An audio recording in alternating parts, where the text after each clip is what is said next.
comments, let's look at the architecture for our solution. As we discussed,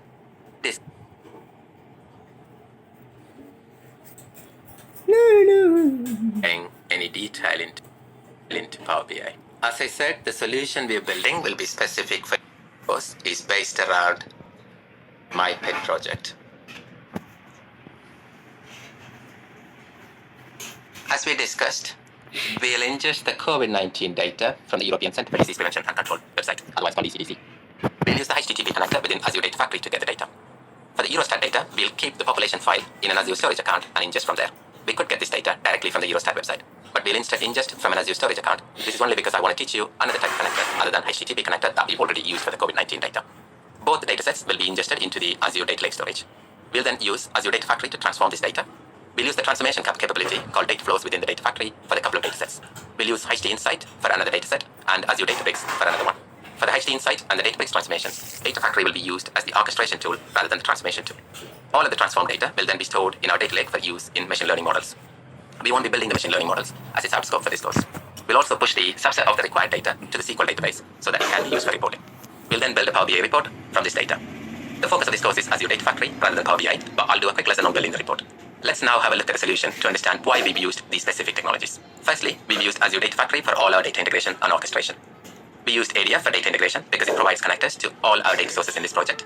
And also, it provides a vast array of connectors that could be used to expand the project in the future when a new requirement arises. Similarly, Data Factory has the connectors to orchestrate our workflow. For example, it can orchestrate the workflow with running transformations in HT Insight and Azure Databricks. Next, let's have a look at the transformation technologies being used. We've used three transformation technologies here: Dataflow within Data Factory, HT Insight, and Azure Databricks. I'm using all three just to show you the capabilities of Azure Data Factory. We can use any one of these to meet all our needs in this project, but I just wanted to show you and make you understand the differences so that you can use the right one in your projects.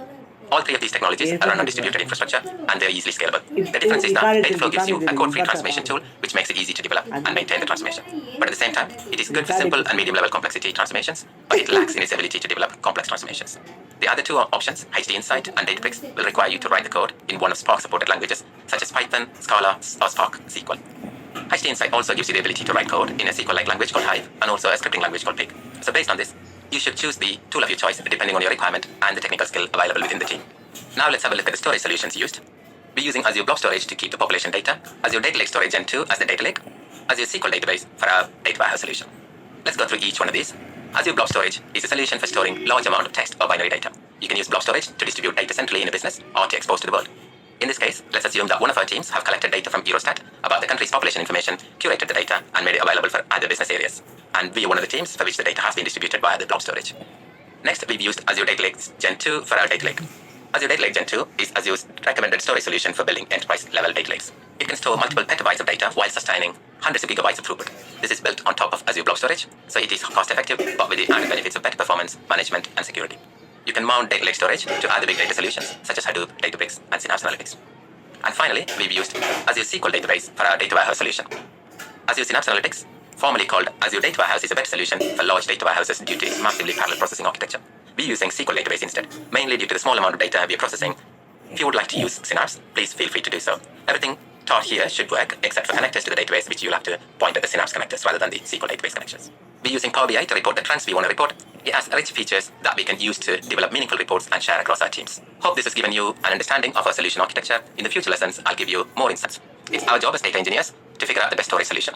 No one solution fits the need of all of this data, so the key factors you need to consider in deciding the optimal solution for our data are: firstly, structure of the data. Your data may be structured, semi-structured, or unstructured. Structured data is data that neatly fits into rows and columns. A spreadsheet with rows and columns could be considered as structured data. Examples of semi-structured data are things like JSON files, XMLs, and YAML files. And examples of unstructured are system logs, photos, videos, and any kind of media or documents and things like that. The next key factor to consider is operational needs for the data. We need to think about how the data will be used. This will be things like how often the data is used. How quickly do we need to serve the data back to the user? Do the users run simple queries or complex analytical queries? Are the users located in one Azure region or across multiple regions, etc.?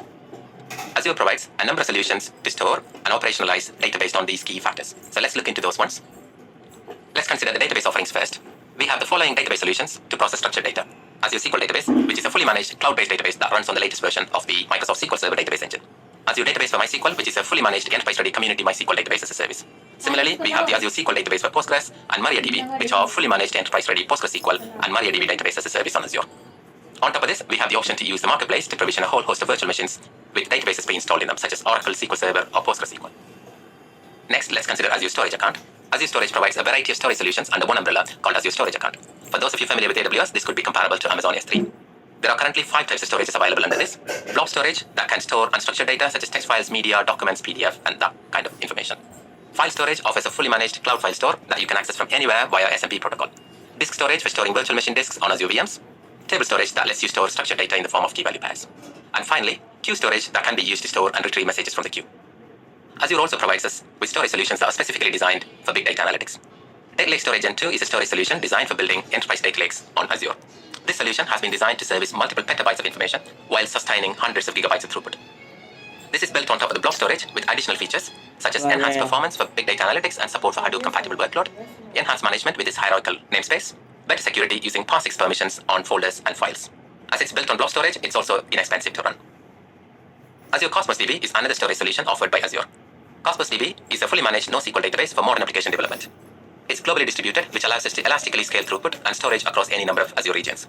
It supports a number of APIs to access the data such as SQL API, Cassandra, MongoDB, and Gremlin APIs. It provides near real-time response times for a variety of data. Typical applications that benefit from Cosmos DB are web, mobile, gaming, or IoT applications. Those need to handle massive amounts of data reads or writes at a global scale with a near real-time response. So far, we've seen a number of storage solutions. Amongst those, we will be using the following storage solutions in our project. Azure SQL Database, this will be used as our reporting platform for Power BI. So once we process the data in our data lake, we'll load Azure Blob Storage. This will be used as a data source for one of our datasets. Also, we'll keep our scripts and config files in this. Azure Data Lake Storage Gen 2, this is our data lake for our project. Hope this has given you an understanding of various storage options available in Azure. Factory at COVID reporting ADF and choose the version as V2. V1 is being deprecated, so V2 is the one we want to use. And click next to Git configuration. So you can hook up the data factory to Git and get all the features you get out of Git, things like source control, configuration management, and things like that. But in this case, let's keep it simple and click configure Git later. And click next to networking. Let's accept the default settings there. And click next to tags. I'm not putting any tags at the moment. And click review plus create. And that does some validations and make sure the information here is as you expected. And click create. And it's now doing the deployments. And the deployment normally takes about a few seconds. So now the deployment is complete. Click go to resource. And this is very similar to the other Azure resources you will find. The options here gives you the ability to do access control via IAM. You can do any networking configurations here, and you can do monitoring as well. But the main thing for me is author and monitor. So if you click on that one, that'll take you to the Azure Data Factory tool. So this is where you will be doing the development. So you got the author here, and we got monitor, and this is the manage, and that's the home or the overview tab. We'll look into these in more detail in the forthcoming lessons. But for now, let's go back to this. And you've got a bit of documentation as well. So if I click on that, that takes me to the docs.microsoft.com.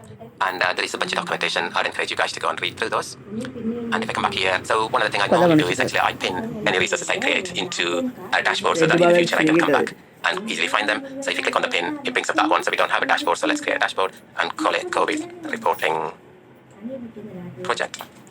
And let's do create and pin. And so now that's being pinned. So if you go over to the top left menu again and then click on dashboard, you'll see dashboard. So you can choose the dashboard we created just now, which is COVID reporting project. And we got our data factory here. So we'll put all the resources we're going to create for this project under here so that we can quite easily find all those resources. Okay, that's the end of the lesson. I'll see you in the next one. Take you through a desktop tool to interact with the Azure Storage account called Azure Storage Explorer. For simple use cases, accessing the storage account via Azure portal is fine, but when you're working on a large project, it becomes tedious. For example, this web user interface doesn't allow you to upload folders, we can only upload individual files. Also, you can't see all your storage accounts in one place. You need to navigate to each of the storage accounts to see the files or folders in it. Azure Storage Explorer desktop version makes all of it a lot easier and offers many more features. In order to download the Azure Storage Explorer desktop version, you select a storage browser from the menu here, and then click on the hyperlink here called Download Azure Storage Explorer, and that opens up the downloads page for Storage Explorer. You can also search using Google or Bing to find the URL. I'll leave this link in the course resources for you too. Select your computer's operating system from here, and that downloads the software, and you just need to install it. I have already downloaded the software, so let me open that. First time when you open, you won't see any storage accounts listed here, because it's not connected to your subscription yet. In order to connect to the subscription, click on the account icon here, and click on Sign In with Azure. Leave the environment as Azure, and click Next. That opens up the browser, and presents you with a sign-in screen. Select the Azure account that you're using to create all your resources, and key in the password. As it says here, the authentication is successful. Leave the browser tab open for now, and navigate to the Storage Explorer. We've now successfully signed into our Azure account, but we need to select the subscription so that we can see the storage accounts.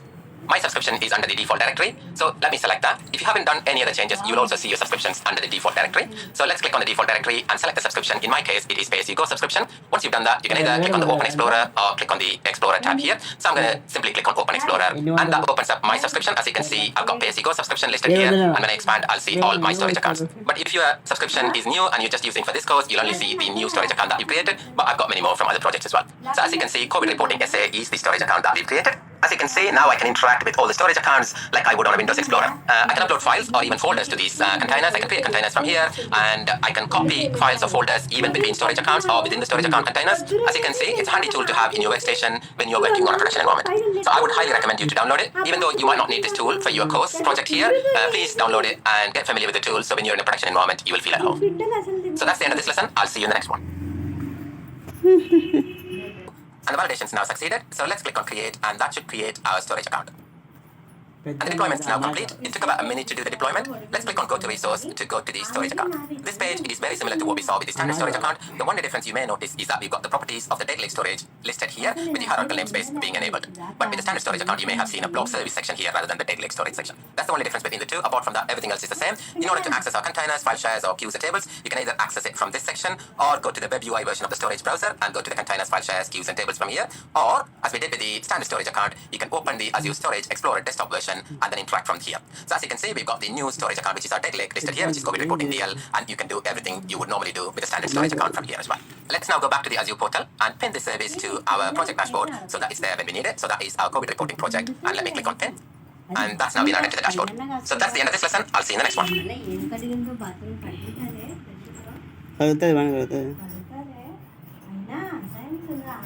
In this lesson, I'll walk you through how to install Azure Data Studio and connect to our SQL. It gives you clear instructions on which file to download for your operating system. I've already downloaded Azure Data Studio and installed the application as well. So let me open that.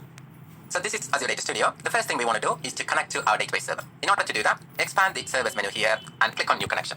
It opens up this window on the right hand side, and we need to give the details about our server, username and password. So let's choose the connection type as Microsoft SQL Server, and we want to give the server details. So let's go over to our Azure portal and grab the server details from there.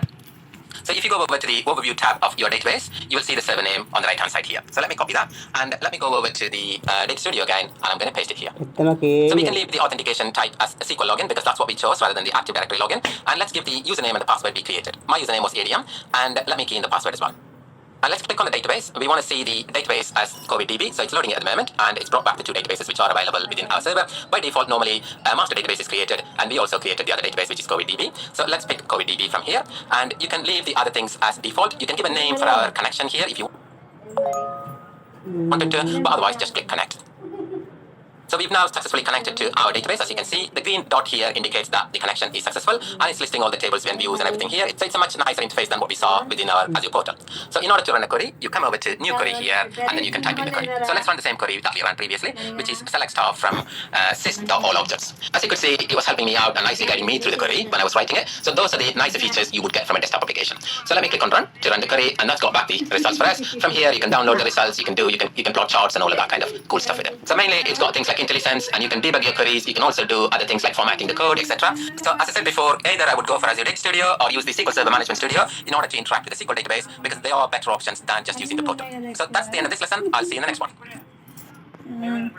The activity in ADF. First, we'll look at our requirement for this copy activity, and then I'll explain the building blocks of copy activity and how to put them together. This will be a theory session, but I think it is very important to understand these concepts and get a visual picture of how these components work together before getting started with development. Let's get started. First, let's look at our requirement. As you probably are aware, the higher modules are represented by link services. And finally, the copy activity itself is not executable. So we need a pipeline to wrap all of this up so that it can be executed. These are the build. But let's have a think about what else we need. I'd like you to pause the video and take a moment to think about what else would be required and come back to it. Firstly, we need to know the properties of the file to be copied. For example, the name of the file, the type of the file, and the structure of the file. For example, we got the .tsv.gzip file here, and we need to let copy activity know that it is a gzip file. But in this case, actually, on the target side, we want just a TSV file. So again, we specify the sync data set to have the TSV file as opposed to the .gzip file, so it can do what's required in order to extract the data. We need one more piece of information. That is the connection detail to the blob storage and to the data lake. So in Data Factory, these connection details are represented by link services. And finally, the copy activity itself is not executable. So we need a pipeline to wrap all of this up so that it can be executed. These are the building blocks of a pipeline that executes a copy activity. So that is the pipeline, link services, and source and the target data sets and the copy activity. Let's assume that our source data has been made available by another system within our organization. The data is made available daily, and it could become available anytime during the day, and we don't know what time it becomes available. We need to process the data as soon as it's become available. There are multiple ways of achieving this, but as we are learning about the pipelines and activities, I'm going to show you how to do this with a control flow activity in Data Factory. So let's switch over to the Data Factory and get started. Here we are in the Data Factory, and this is the pipeline that we created. For our scenario, we can schedule the pipeline to run every day at midnight, and then we can use an activity to ensure that the pipeline only continues once the file has arrived. So Data Factory gives you an activity called validation, which is available under the general grouping here. So let's drag that into here. And I'm going to call this check if file exists. And in the settings, these are the important things. So we want to select the dataset, which we want to check for. In our case, that is the raw gzip file. And these are the important settings. So timeout basically tells you the duration for which we want to be looking for the file for. In our case, we want to check if a file has arrived within the 24 hours period, which is 1 day. So I put the timeout as 1. So what happens is if the file arrives within the 1 hour, then it succeeds. The validation activity itself succeeds. Otherwise, it'll fail. I'll show you all of that in a bit. And the sleep here, this is the interval at which we want to be checking for the file. You don't want to be checking for the file every second, but you specify how often do you want to check for the file. In this case, it is 10 seconds, so what you specify here is seconds. So if you are checking for a whole day, you don't want to be checking for the file every 10 seconds. You might probably go for 600, which is like 10 minutes. And also what you can specify is actually what's the size of the file. So when a file is usually being written, it'll just change in size. So it might start from 0 and then it'll increase in size. You don't want to be picking up a file which is only written halfway. It's not completely written. So in that case, you can specify a size for the file. So for example, you could say my file is at least 1 kilobyte. So you go for 1024. What you specify here is in bytes. So in this case, by doing this, we've achieved what we want to achieve, which is we want to check for a day to see if a file arrives at any point in time. And when the file arrives, we want to succeed that activity. This is not everything. What we want to do is we want to connect these two activities. So we want to make that one dependent on this one. For that, what you do is you click on this green button here, which is on success, and then you drag it over to this activity. So now this will only run when this activity succeeds. There are other things you can do. So when this fails, if you wanted to do something else, for example, you want to send out an email, then you can do that as well. So you click on this plus button with an arrow, and then you can pick up a failure. When you pick up a failure, that appears here, and then you can have another activity tied to that failure as well. So that's pretty much everything. But I want to show you how it works by debugging it. But in order to debug, we don't want to be sitting here waiting for a day. So I'm going to change this to 30 seconds, and then check for the file every 10 seconds. What I'm going to do is I'm going to delete the file at the same time, so that the file's not there. So if I go back to my storage account, and this is the file, and if I delete that, so that's now being deleted, so there's no file to process. So what I would expect is when I debug this pipeline, I want it to fail after 30 seconds, because we only are checking for 30 seconds, as you can see, and within the 30 seconds, we're checking 3 times. So let's look at the output, and it's now running. So it's run for 3 seconds, 7 seconds, 8, 9. As you can see here, now it's timed out. But let's test the other scenario where actually we put the file back while it's running. Just so I've got enough time to put the file back and I can show you all the scenarios, I'm going to increase the timeout to 2 minutes. And the interval to say 20 seconds. We can leave it as 10 seconds. And now we're going to debug the pipeline. As we know, there is no data at the moment. So after 10 seconds, it's still looking for the file. So I'm going to put the file back now.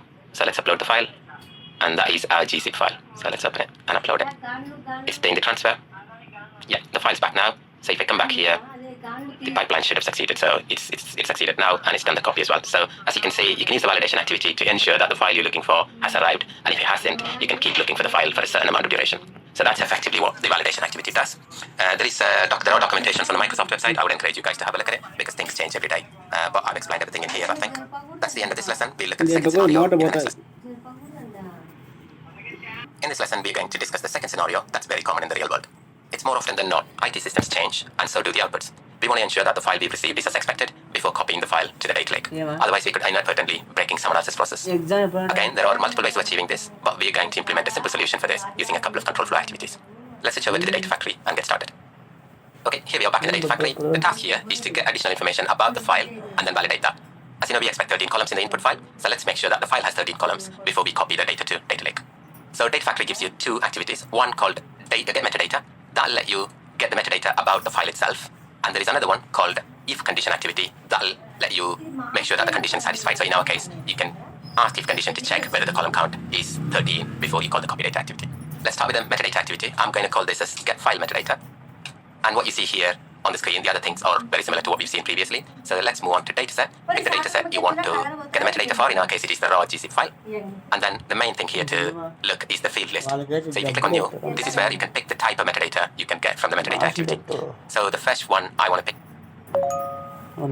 is column count, because that's the one we're going to validate. But just to show you the other ones, I'm going to pick a couple more. So let's pick the size of the file, and also let's pick the let's go for the exists file. So whether the file exists, it will tell you whether it's true or false. And the size, you'll get the size in bytes. Column count will be a number with a number of columns. So I'm going to just run this just to show you what comes out of the get metadata activity before we put that into the rest of the pipeline. So if we click on debug, it'll run all the activities, but we're interested in only the file metadata activity. So let's look at the output. As you can see here, the size of the file is 5,986 bytes, and exist is true. We know that the file exists, and the column count is number 13. So what we'll do next is we'll bring in the if condition activity. Let's call our if condition activity as if column count matches, and click on activities. So there are three things to note here. One is the expression. So you specify an expression, and depending on whether the expression evaluates to true or false, you will be calling different activities which you specify on these things. Or you can even click here to specify those. But before we do the expression, we need to connect the get metadata activity with the if condition activity, so that this if condition activity is now aware of the outputs from the get file metadata activity. So the way you do the expression is by clicking add dynamic content. You can specify them here, but it is easier to do it this way. So as you can see here, you've got a set of system variables that you can use within your expressions. You've got a set of functions available, and also you've got the output from the previous activity, which is the get file metadata activity in here. So we want to check whether the column count is equal to 13 or not. So there is a logical function equals here, and as it says here, it takes two parameters, and if both values are equal, then you get a true, otherwise you get a false. So I'm going to select that, and within that, the first parameter I'm going to use is the output from the get file metadata activity. So the metadata type for this is column count, and then we want the value to be 13. So if it is 13, then you want a true, otherwise it's a false. So let's click finish. So that's done now. Let's now add the copy activity when the expression evaluates to true. So we've already built the copy activity, so let's copy that. And then if you click on the if condition, and then you can click on the true pencil here, and then you can just come back and paste it here. So it's just copied it with a different name, so I'm going to just make it the same name, and I'm going to come back. So as you can see here, we got the pipeline, which has got the if condition activity, and then within true, we are executing copy. So if you go back and click on the pipeline itself, you don't want the copy activity anymore here, so let's click here and delete it. So that's disappeared, because that is now part of the if condition activity. One more thing to do before we finish this is we need to tie in the validation activity with the get metadata activity. We don't want to be looking at the metadata when the validation hasn't succeeded, because we probably haven't got the file yet. So let's just do this, the validation activity connected with the get metadata activity. You can click on this button here to align all of your activities. So with that, what we built is we got a validation activity which validates to make sure that the file's arrived, and then we got the get metadata activity which gets the number of columns within the file, and then you've got the if condition activity which makes sure that the number of columns is what we expected, which is number 13, and when that is true, it calls the copy activity, as you can see here. So the thing to do is test it. So let's click on the debug. As you can see, everything's now succeeded because our number of columns was 13. As we can see here, column count is 13, and the if condition satisfied, and the copy activity succeeded. Now you might be wondering what happens if the file doesn't have the expected number of columns. Let's try that, but what we're going to do is we're going to change the if condition to say that we expect 14 columns, but we know that the file only has 13. So we would expect in this case for the if condition to result in false, and then there are no activities, so it completes. Let's try that. As you can see, the pipeline's completed successfully because there is only 13 columns as opposed to 14. Here it's 13, but we're checking for 14. It didn't call the copy activity, and it just ended in the if condition itself. But one thing it is hiding is that we got a problem with the file, but we've not been notified that there is a problem. So in a normal production scenario, you would expect either the pipeline to fail, so that we got the monitoring jobs which alert us that there is a problem, or the pipeline sends us an email and we know that there is a problem. So there are a couple of ways you can solve this within Data Factory. One of the things is Data Factory gives us an activity called web activity, which you can use to invoke a logic app, for example, which sends out an email. We don't have a logic app at the moment, but we can invoke a web activity. I'll show you how that's done. So let's go into the if and then the false case. And then if I pull across, okay, so let me go back. So the web activity is in the general section of it. So if I pull that across to here, I'm going to call it as send email. And under the settings, you can invoke the URL. So that'll be HTTPS. I'm going to use a dummy URL in this case because I don't have one, as I said. File incompatible. And you need to select a method, so we're going to post this message. And I'm going to put a dummy body as well. So that is that. That is done. So if I go back again to the pipeline and debug it, let's see what happens. It should invoke the web activity, and then the web activity should fail because we don't have that URL, valid URL. Okay, so that's what's happened. So the send email activity itself has failed, and that should tell us, if you look at the logs, that should tell us that actually is with the error file incompatible, so that URL does not exist. So this is one way of solving the problem, by sending an email. But unfortunately, ADF currently doesn't have a abort or a fail activity. But we can do what we did with a dummy URL, and that fails. So in this case, actually, you would get a failure on the pipeline, and you would know that there is a problem, and you can come back and investigate. But ideally, you would want to send an email with a logic app. So before we finish this lesson, let's change the if condition back to use number 13, so that is correct. And also, we want to publish the changes to our Data Factory, so that our Data Factory is up to date. So that's the end of this lesson. I'll see you in the next one. Schedule triggers are basically scheduled. Data Factory provides the scheduling ability in the form of triggers. You can create triggers and attach them to pipelines, so that the pipelines are triggered as specified in the trigger. There are three types of triggers in ADF at the moment. The first one is schedule triggers. And then you've got tumbling window triggers and event-based triggers. Let's have a look at each one of them to understand in a bit more detail.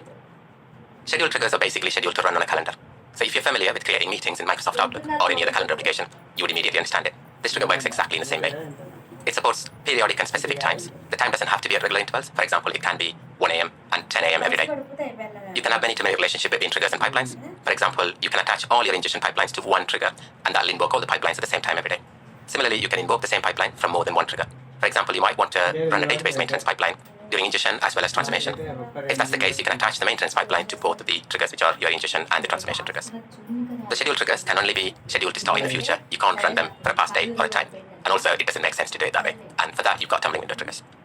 Tumbling window triggers can only be scheduled to run at periodic interval from a specified time. Tumbling window triggers are a series of fixed-sized, non-overlapping, and continuous time intervals. They're very useful when dealing with slices of data. For example, you have a requirement to ingest data from a SQL database into our data lake every hour, and we only want to ingest the data created during that hour.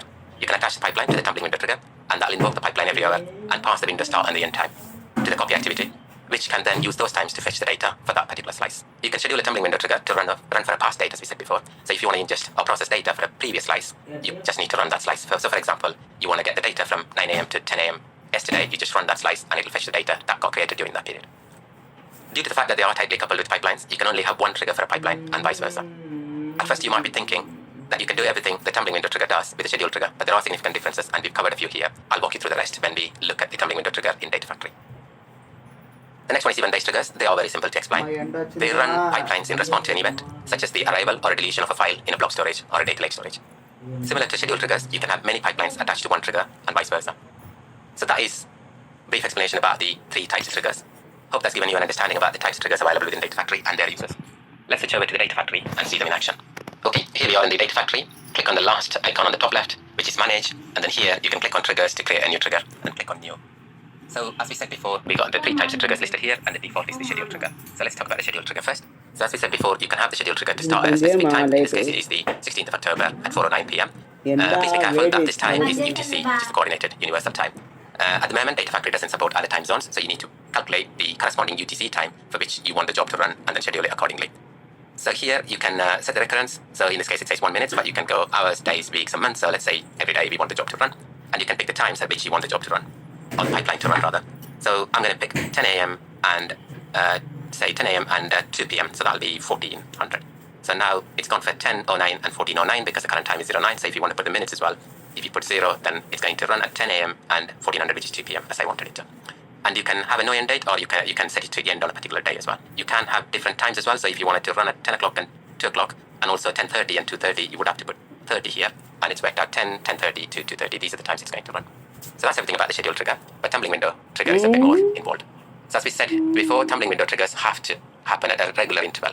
So you got a start date like the schedule trigger. You can even pick a start date which is in the past. So let's pick 11th of October. And if we wanted it to run every day, so you would go for 24 and then hours. Similar to the schedule trigger, you can set an end date or you can leave it as no end date. But the key things which are different are here. So you can add a dependency, so you can make this trigger dependent on another trigger if you have created one of them. It accepts at the moment up to 2 triggers that you can make this trigger dependent on. And you can set a delay. So if you set your trigger to run every day at midnight, but you don't want it to start for half an hour after that, you can just put 30 minutes here. And you can have concurrency, so you can have a tumbling window trigger running concurrently, so you can have as many instances as you want it to be. And retry policy, you can have a trigger to retry itself, so in case of failure, it can retry itself at an interval you specify here. And that's everything about the tumbling window trigger. Let's now talk about the event trigger. As we said before, event trigger fires on creation of or deletion of a blob. So we just have to pick the Azure subscription and the storage account name under which we want to check for the file creation or the deletion, and then you provide the container name here. Either you can pick it up from subscription, or if you don't have full access to the subscription, you can manually enter the blob details here, and then you specify the rest of the folder path and the file name here. You can say, actually, I want a blob which is created with a name starting like this or ending like this, or you can just give the full name here. And you specify here whether you want the trigger to fire on blob creation or deletion or both, and also you've got the option to ignore empty blobs. So that's everything about the event trigger, and we've covered all 3 of them. From a blob store to an Azure data lake. And we expect the file in the blob store to arrive once every day. And once we picked up the file, we go back and delete the file. So in our case, we know that we're not dealing with slices of data, so tumbling window trigger is not an appropriate one for us. Our trigger can be a scheduled trigger because we're expecting the file to arrive every day at a certain time. So we have developed a functionality within our pipeline to wait for 24 hours to pick the file. So we could schedule our trigger to run at midnight, and then it waits for 24 hours, and whenever the file arrives, it picks the file and runs it and then it deletes the file at the end of it. So that is one option. And also, we could have an event-based trigger, because as you know, we are deleting the file at the end of our processing, and we want to process the next file as soon as it arrives. So we can have an event-based trigger. Let's implement this as an event-based trigger. So as we know, we need to pick the subscription, and we need the storage account. In our case, it is the COVID reporting SA, and we need the container. Let's pick it up from the drop-down here, and that is population. And if you remember, we were expecting the file called population by age.tsv.gzip, and we want the event trigger to fire when the blob's created. And we can ignore the empty blobs because we know that our file has got data in it. And one thing to remember is when you create a trigger, it will be in a post state if you leave it as no. But if you want it to be activated, click on yes and then continue. You can do either, so you can do a no, create the trigger, and then go back and activate it again. But I'm going to click yes and continue. Okay, we can ignore this warning here. We don't have any filters. We got the actual file name itself, so that's okay for us. And click OK. And also, in order to use the event trigger, we need to register the Azure Event Grid resource provider to our subscription. So let's, the help will be here. But let's go back to our portal, and then if you click on the three dots on the top and click all services from here, look for subscriptions. So you just have to type in subscription and click on subscriptions and pick your subscription. And then if you scroll down, you'll find resource providers under settings. And then we want to look for an event grid. And this is the event grid subscription, resource provider. As you can see, it's not registered, so click on register. And that should register it. As you can see, the resource provider is now registered. It took about 5 minutes for me. And let's get back into the data factory. And before we click continue, we want to change the name of our trigger as well. So let's call it tr_ingest population data. And then click continue and click OK, and it should create the trigger. It's done the trigger. So let's click publish all. Okay, so that's because we haven't attached it to any pipeline. So let's go back to our pipeline, and this is the pipeline we want to attach the trigger to, and that'll be new edit. Let's pick the trigger, and that's exactly what we gave previously, and then click continue here and click continue. And the pipeline has no parameters. We haven't parameterized anything. So let's do OK. And if we just do publish all, I publish the trigger now, and it's doing a publish. Okay, it's completed the publish. And let's have a look to see whether the trigger is running.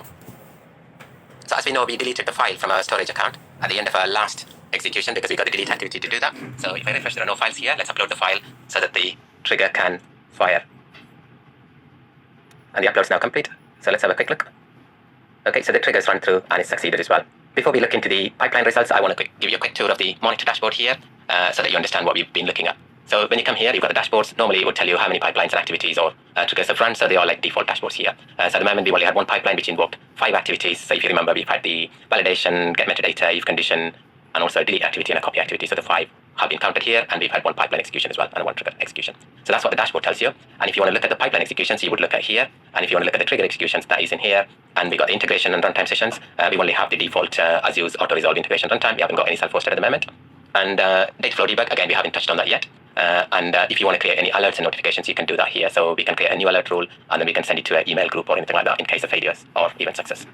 So that is the monitor dashboard. But here, let's get into the trigger runs. So you got one option to look at the trigger, and that succeeded. And you can click on number 1 here because it invoked one pipeline to get to the pipeline, or you can look here for the pipeline as well. On both of those dashboards, you also have the time filter. So if you want to look at the last 24 hours where the pipeline trigger runs in this case, then you do that. Otherwise, if it's 7 days, you can just change all of those things. You can filter for triggers when you have too many. It is very handy, and you can look for any failures or successes and things like that here. So play around with these things. And also, you've got filters now on the scheduled and tumbling window or event triggers. Ours is an event trigger. So let's go back to all. As I said, you can look on pipeline runs here, but what I normally tend to do is actually I come in, look at the trigger that succeeded, and then I can click on that and then get to the pipeline run from here. Okay, so that's done everything we expected the trigger to do, which is to invoke the pipeline and run the activities. And in this case, it is the event trigger that we've looked at. I hope you've got a good understanding of triggers and the various types of triggers, similar to what we did in the previous module. I'll then introduce the concept of pipeline variables and parameters, using which we will make our pipeline more dynamic. I'll then take you through some more control flow activities such as lookup and for each, and show you how to use them to make our pipeline to process multiple files in parallel. I'll then show you how to pass parameters from link services into datasets. And finally, we'll put them all together so we have a metadata-driven pipeline that ingests the data from ECDC website. To finish the course, please feel free to make the changes to use the new data available from ECDC. My Git repository is in this URL. I've also updated the forthcoming lessons to highlight this change so that it's easier for you to follow. Let me show you the Git repository first, and then also show you the changes that apply to the course so that it's clear to you what's changed. Here we are in my Git repository. As you can see, the username is Cloudbox Academy and the repository is COVID-19. And under that, I've got all the resources that I used for this project. But the main thing we are talking about is the ECDC data folder. So within that, I've got the 4 files we need in order to implement this project. You don't even need to come into Git repository to get these files. I provide the link for these files specifically in the course videos. And you just need to specify them in your data factory link services, and they'll come and get the file from here. So you don't need to log into GitHub, or you don't need to even come in here. These files have been made available public for everyone to pull it. So instead of referring to the ECDC website, you'll just refer to this URL, and then you'll get the files. Once you've got the files, you don't need to worry about it because the files are there, and there are no more changes afterwards actually, because we'll be just working on the files you pulled into the data lake. And let me show you how I changed the modules or the lessons to highlight the changes. So the change is only within this section. Nothing else needs changing because this is the section which pulls the data from ECDC into our data lake, and all others work on the data from the data lake, so they don't need any changes. So just to show you one of the changes, I've changed this pipeline variables lesson to specify the new URL here. So instead of the ECDC URL, as you can see here, we'll be using this URL. So I've done this on every slide, so it'll be very clear for you where the changes are, and then you'll be able to follow along. And it's only a few places that needed to be done, and I've done them for all the lessons within this section. Okay, welcome back. In this lesson, we're going to look at ingesting data from HTTP to Azure Data Lake in ADF. First, we'll look at our requirements for this data ingestion. Then we'll look at the datasets to understand them slightly better. This will be a theory session, but let's understand the data before building the pipelines so that it'll be easier later. Okay, let's get started. So let's look at our requirement. As you know, our key requirement is to support on the COVID-19. All of this data has been made available, but when you come into this page, and as you can see, the data is available in an Excel format, or you can also download the data in CSV, JSON, or XML. So Data Factory gives you the ability to deal with any of these formats, but because CSVs are widely used and it is easier to deal with, we're going to policy. So just have a read through, but from what it says, we can use the data for any purpose we want to, but we just have to acknowledge the fact that the data has come from ECDC. And if I go back to the main website, so we got other data sets. So these two are very similar. So you get an Excel, CSV, JSON, and XML format file. And this one here is slightly different. So that is the country response data, and you get that only in the CSV format at the moment. But having said that, by the time you come to do the module, they might make the data available in other formats as well, because that was the case for the other three files. We've only had the Excel version of it, and in the last week, ECDC have made that data available in the other three formats as well. One more thing to note here is actually every file is accompanied by a data dictionary file, and the data dictionary basically tells you the structure of your file and any other information you need to know. So in this case, for example, you got the country code is the first column, and then you've got the response measure, that is the second column, but within that, they've also defined what each one of those values mean. For example, stay home order is stay home orders for general population, but stay home gen is stay home recommendation. So there's a huge difference between the two. Purposes it'll be easier. So that's about the 4 files we want to process for our processing. But ECDC also has other data here. So if you, for example, wanted to have the worldwide data for number of cases, then you can download this file. And the other thing you may want to look at is how ECDC collects the data and how it processes another TSV file as opposed to the TSV file we had. So effectively, we need to build a copy activity that downloads the CSV file from the URL and copies that across to the data lake. We're not doing any other mappings or any transformations here. So let's have a look at what we need to do. The source file already exists in the URL, so we've got nothing to do. And similarly, we've already created the sync container row. The copy activity itself will be configured to create the folder ECDC and also the file. So we got nothing to do on the storage account for data lake either. The only things we got to do are the data factory components. Amongst these, we've already created the link service as part of the last lesson, access up to that point, and when we create a dataset will access up to that point and download the file for you. So this is the base URL we want to put into our link service. So let's do that. And you can leave the service certification as the default, and authentication type, click anonymous because we got anonymous access to the URL. We don't need any usernames or passwords. And test the connection before creating. So okay, that's successful. So click create. So now the link service _EU. So we got the other 5 things to do. So let's switch over to the Azure portal and get started. Okay, here we are back in our data factory. So the first thing we want to do is the link service to the HTTP URL. So by now you must be familiar with how to navigate within data factory. If you know, click on the manage button and then click on link services and click new. And we want to find the HTTP link service. So search for HTTP and then click continue. We want to name our link service. So let's call it ls HTTP open data ECDC Europa _EU. So you can leave the integration runtime as default, but we need to give a base URL. So I want to show you how the URL looked when we took the URL for the CSV file. So this is how it looked. So what we'll do is we'll create, because we got anonymous access to the URL, we don't need any usernames or passwords, and test the connection before creating. So okay, that's successful. Inside your pipeline using a set variable or an append variable activity. So that comes in handy when you want to iterate over something and you want to set the initial and the end values for those. You can use variables for that. So effectively, this is what parameters and variables are. With this knowledge gained, let's see what we can do to make our pipeline more dynamic so that it can deal with a different file every time it's called. Let's start with looking at the differences between the 2 files we're talking about. So as you can see here, the source itself for the 2 files start with the same URL, but the relative URL which we put in is different between the 2 files. So this is what formed part of our link service, so we can use the same link service for both of the datasets. But for the datasets itself, we need to parameterize the relative URL so that we can pass in different values depending on which file we want to copy. Similarly for the sync, the data lake storage itself is the same data lake storage, so no changes to the link services being required. And also, the container and the folder are exactly the same. It's just the file name which is different between the 2. So we just need to parameterize the file name URL. So what that says is in the current dataset, and this is the relative URL parameter. So this is the source dataset, and as we discussed, we want to parameterize the relative URL. So let's click on parameters and then click new, and we want to have relative URL as the parameter. So I've called it as relative URL, and you've got a type you can select, but string is good enough for us. And if you come back into connections again, and we don't want that relative URL anymore, and if you click on add dynamic content, now you can see the parameters listed here. So this is the parameter we created. So click on that one. So that'll be active dataset.relative URL. So what that says is in the current dataset, and this is the relative URL parameter which we want to use. And click finish, and now that's being replaced. Now we've done the change to the source dataset. Let's pick the sync dataset. Here, as we said, actually we want to parameterize the file name here. So I'm going to call the parameter as file name. Again, the type string is good enough for us. And if you come back into connections, get what's already there, and then click on add dynamic content, and it should list the file name as the parameter. Pick that and click finish. So that is both source and the sync datasets parameterized now. So now we need to make changes to the pipeline itself. I want to create a couple of variables within the pipeline and then pass those variables to the datasets to test the changes we made here first. So let's come to variables here and click new. And I'm going to call the first one as source relative URL. And then we need another one, which is for the sync. So it's going to be called sync file name. And we want the values for those ones. So we're going to copy the hospitalization data. So the source URL for that is this here. And the CSV file for the sync is this one, hospital admission CSV. So this is what we saw in our PowerPoint, if you can remember. Let me show you that. So that is the source relative URL, this bit here, and the sync is here. So that's everything. And then we want to now pass that into the activity. So if you click on the activity itself, now when you click on the source, it will tell you that actually the source dataset now needs a new property as well, which is the relative URL. So that's what we created inside the dataset, if you can remember. So that is the parameter relative URL. So we need to pass that from the pipeline. So click on the activity and then click on source. And now we need to map our variable to this parameter. So if you click on the add dynamic content again, you will be able to pick the source relative URL variable that we created and click finish on that. And similarly, for the sync, you need to pass in the file name. So the file name is in our variable called source file name, and click finish. So that is the changes made. Now let's try and debug it. And it should copy the hospital admissions data from the URL into our data lake. So that succeeded. Let's have a look at the details. And it's picked up the file, which is about a megabyte. Yeah, that's correct. So that's about 1 MB, and it's copied the file across. Let's see whether the file exists in our storage account. I'm going to switch over to my storage account and click refresh. Yes, the file's there. And if I download the file into my downloads folder, and if I switch over to my Finder, and let's open it with a text editor. And as you can see, parameterize the file names and the relative URLs within the datasets, but we used variables within the pipelines so that we could test the changes in the datasets. But in this lesson, we want to parameterize the pipeline itself so that it becomes truly generic, and then we can pass on the parameters from the trigger.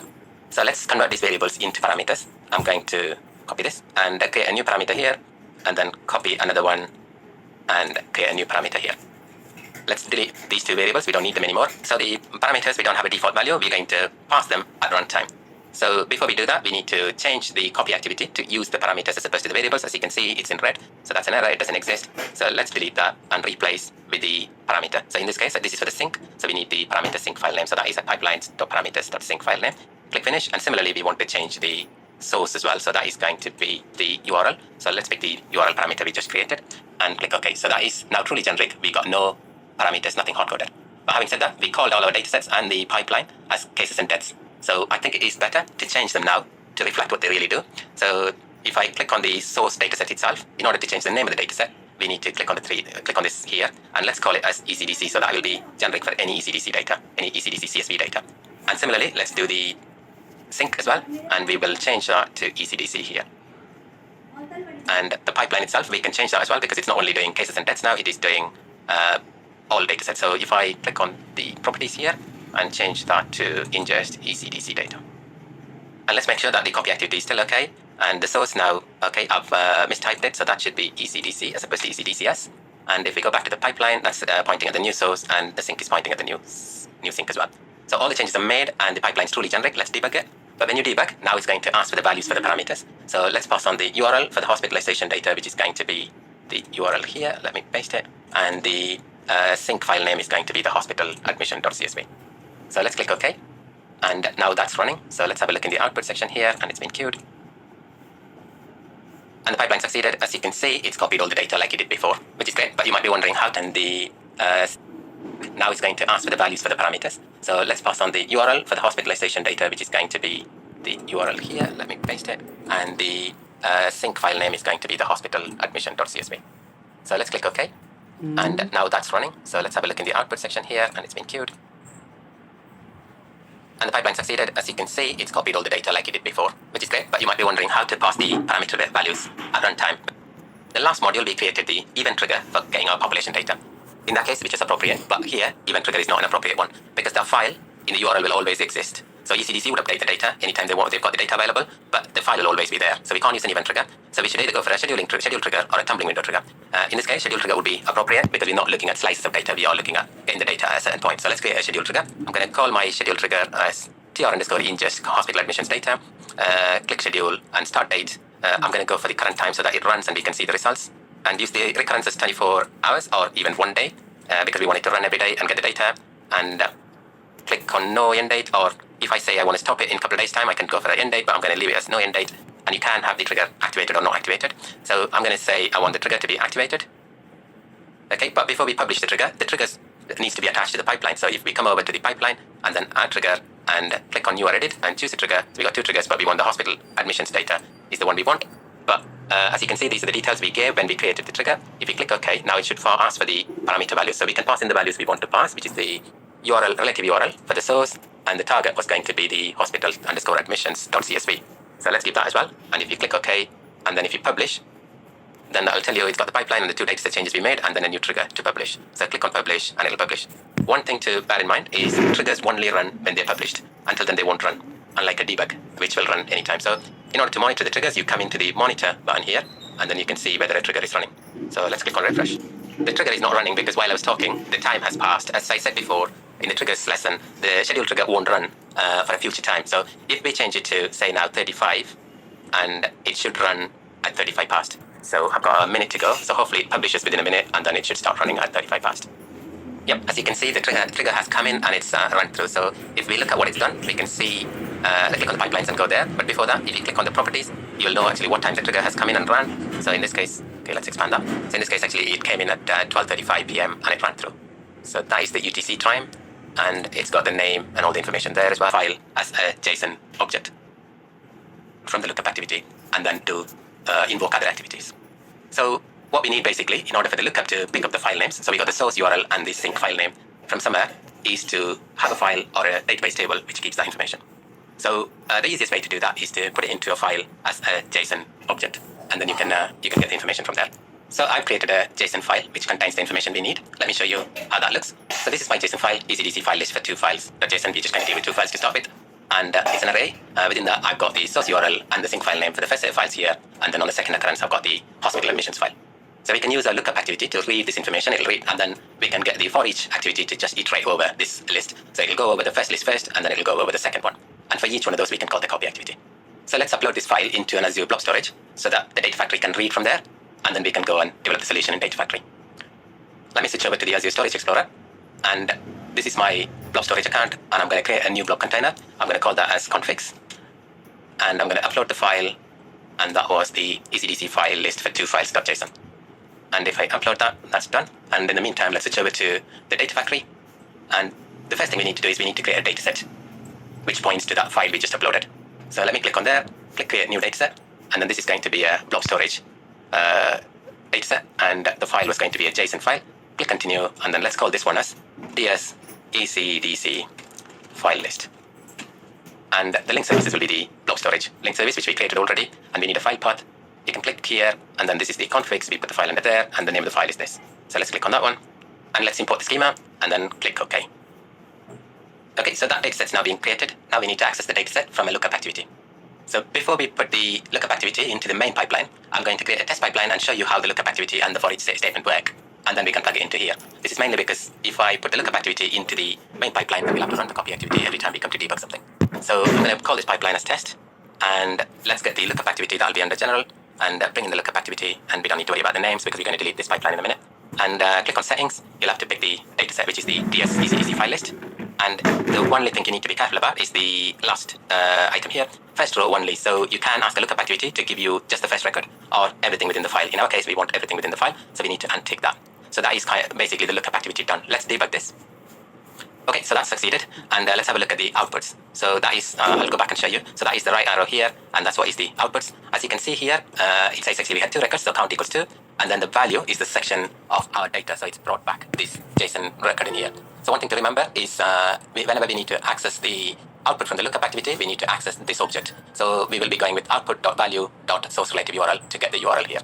So I'll show you how that's done. So the next thing we want to do is to use the for each activity. That'll be under iterations and conditions. So for each activity is basically very similar to a for loop within any other programming language. So it takes in a set of values and then it iterates over and do what you want it to do. So let's make the for each dependent on the lookup. So let's drag that in here. And now within the for each activity in settings, you got a few options. So when you get multiple values from the lookup, for each is going to iterate over all of them. So you can ask for each to iterate over them sequentially. So the first record first and then the second one, or you can do them in parallel. So let's pick sequential for now. And then we need to specify the item on which we want it to iterate over. So in our case, that was the value item, if you remember. So let's click on the add dynamic content, and then you will see the output from the previous activity. So that is from the lookup. So that is the lookup activity output dot, we were going to use value. So that's all we need to do here. And then if you click finish, the lookup's basically configured. But within the lookup, we want to do something so that we can see the outputs. So in order to just test that, let's create a variable. So let's call that as source relative URL. So that is the value we are going to set, and then see whether that is really being done by the for each. So let's click on the for each activity and then click on activities. And for each of the iterations, we want to invoke a set variable activity. All that does is just set the value for the variable. So in here, come over to the variables and then pick the variable we want to set. We only have that one we just created, and then we want to set the value. In this case, we want to set the value to be the output from the for each, and we want to set the source URL, source relative URL. So that is what we had within our data, if you remember. So let me show you quickly. So we had the source relative URL. So what I would expect to be printed is that value first and then that value next. So let's do a debug and see what's happening. So click on debug. Okay, so as you can see, the lookup's completed. It's brought back the two records, and the for each ran. And the for each is invoked the set variable twice as we expected, and the value of the variable is set to the national case death first, and then on the next iteration you want to set it to the hospital ICU admission rates. So this is how the lookup activity and the for each activity works. So what we're going to do is we're going to plug in the lookup activity and the for each activity in our main pipeline, and then invoke the copy activity within the for each activity so that it takes the URL and the sync file name and then uses them in the copy activity. That's the end of this lesson, but before we finish, let's discard the changes to this test pipeline, which we don't need, and let's publish the changes to the dataset we've created. So click publish, and that should finish in the next few seconds. I'll see you in the next lesson.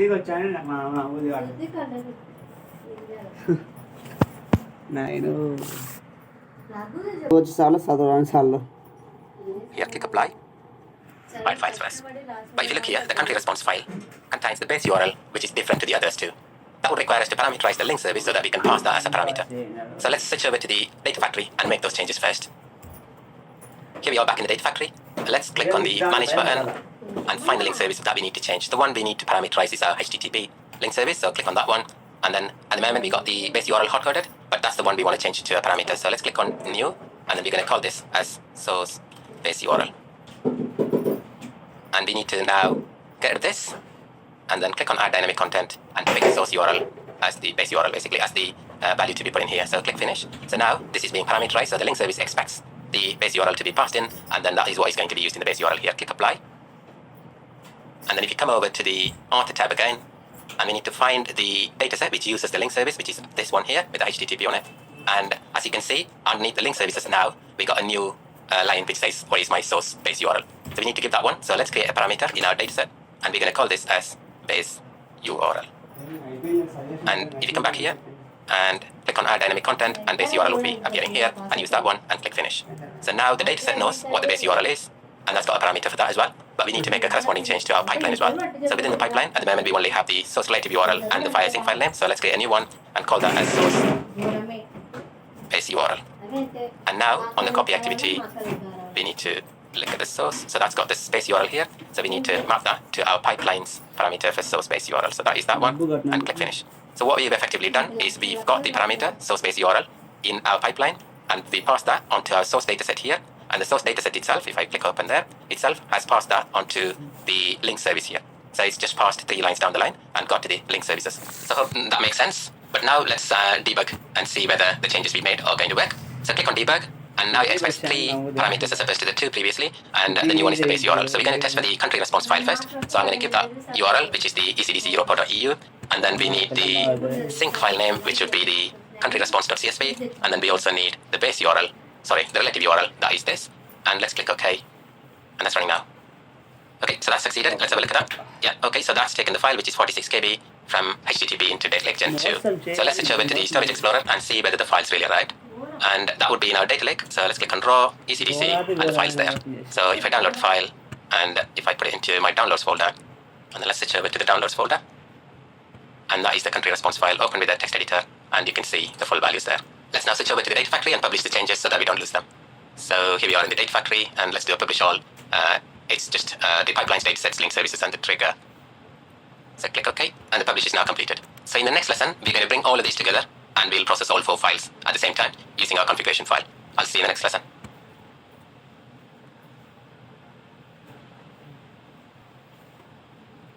Okay, welcome back. In this lesson, we are going to bring everything together, and we are going to process all the 4 files at the same time via that one pipeline using a trigger. So in order to do that, I've created another configuration file, and this is a JSON file with the 4 files we want to process, and I've also added the source base URL, as you can see, so that actually we can deal with the differences between the country response data, which comes from this URL, and the others comes from the open data URL. So let's upload this file first into our Azure Storage account. So let me bring up the Explorer, and we want to put the file into here. So that will be. Okay, so we want to upload this ECDC file list.json file. So let's click open and upload. So while that's uploading, let's switch over to our data factory and start making the changes. So we want to make the changes into our main pipeline now, and the first thing we want to do is to create the lookup activity.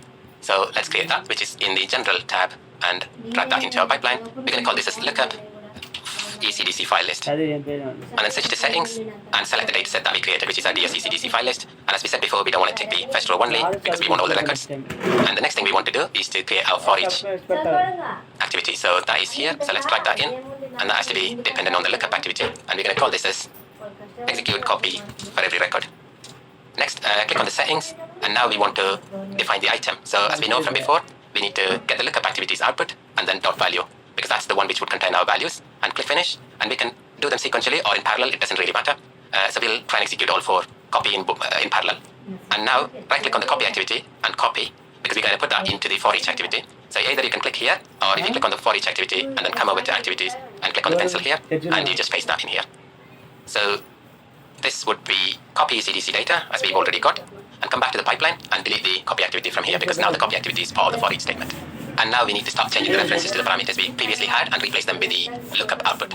So let's delete the parameters we got there. We don't need any of those because they're all going to come from the lookup. And we're going to go into the for each activity and in the copy data activity. So you got a few errors. The red numbers are saying actually you've got errors.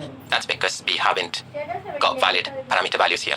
So let's go into that, and we don't want that anymore. So let me get rid of that. And then we want the output from the for each iterator. So for that, it'll give you at item, and then we want to pick our value. So if you remember, I'll bring that up again. So if you remember, we got source URL, source base URL, source relative URL, and sync file name. These are the object names we've given, so we need to use those. So this one is the relative URL. So I've given source relative URL and click finish. And we need to change this one now, and let me copy that. And we can get into this, and then select the for each iterator output, and again put dot source base URL. That's what we want here, and click finish. And for the sync, we want to give the sync file name as well. So again, I'll copy this and get rid of everything there, and then use the for each iterator and dot that value. So what effectively we're saying is for each statement is going to give the copy activity all of these values, and then it'll invoke the copy with these values in it. So that's okay. And if I come back to the pipeline and just click on validate, the validation is successful. So let's try and debug and see whether that goes through okay. Okay, we got a few failures, so we may have missed something. Let's have a look at that. Okay, the failures are because we are referring to the source base URL, but that doesn't exist in the lookup data. That's because we're still referring to the old lookup file, which we created to process the 2 files. But now we got the lookup which we can use to process the 4 files, but we haven't yet pointed our lookup to look at that file. So let's go to the dataset and then click here. As you can see, actually this one is referring to the ECDC file list for 2 files. So if you click browse, configs, and then pick this one because this is the one we got all the files required, and click OK. And then if I go back to the pipeline again, and let's debug one more time, and let's hope that it's going to work. Okay, so all of the copy activities have succeeded. Some of them took longer than the others. So let's switch over to the Storage Explorer and see whether all the files are there. So that'll be in the Storage Explorer. And if I go to my data lake and under ECDC, if I click refresh, there should be 4 files, and all the 4 files have arrived in the last few seconds. So that's all worked okay. And one more thing we need to do is to create the trigger for this. So if we switch back to the manage, and we had a trigger previously, but that was just to copy the hospital admissions data. So we can delete that one and create a new trigger which will copy all the ECDC data. So we'll call this as tr_ingest ECDC data. And let's pick a schedule trigger as we did before, and we want to keep the start time as somewhere now. So I'll pick 2 minutes from now so that it's not in the future when it comes to run. And we want to do the recurrence as 1 day. And we can keep the end date as no end date, and let's activate that. And the last thing to do is we need to attach the trigger to our pipeline. So if I go here and then pick up the trigger from here, it should have been the other one. So it should be the ingest ECDC data, and everything is what we gave previously. And click OK, no parameters for the pipeline. So click OK again, and that's done. So let's click publish. So click publish on here. So the publishing is now completed, and let's look at the monitor to see whether the trigger is running. On the trigger runs, yes, the trigger has invoked the pipeline, so let's have a look at the pipeline. And yes, that's completed too. So yeah, one of them took about 37 seconds in total, which is the for each Okay, that's great. So all of these pipelines have now completed. So we can have a look at our data one more time if you like. And if we click refresh, yeah, all of the data has been updated in the last few minutes. So let's switch over to the data factory. And as you can see here, what we've done is we've created one pipeline which will read a config file, get the list of files, and copies all the data for that, which is very powerful. So if you get another 50 files to copy, you've got no changes to make to your data factory. You simply have to go and add the 50 files into your config file, and the data factory job will just copy the files for you, which is really, really powerful. Hope all of this makes sense. This is the end of this lesson, and I'll see you in the next one. Ending of what data flow is. Let's switch over to the Azure portal, and I'll give you a quick tour of the interface. Okay, here we are in our data factory. Let's go to author, and then data flows can be created by clicking the three dots here and click new mapping data flow. And we want to create a mapping data flow, not a wrangling data flow. So let's click OK there. As you can see here, this looks very similar to a pipeline.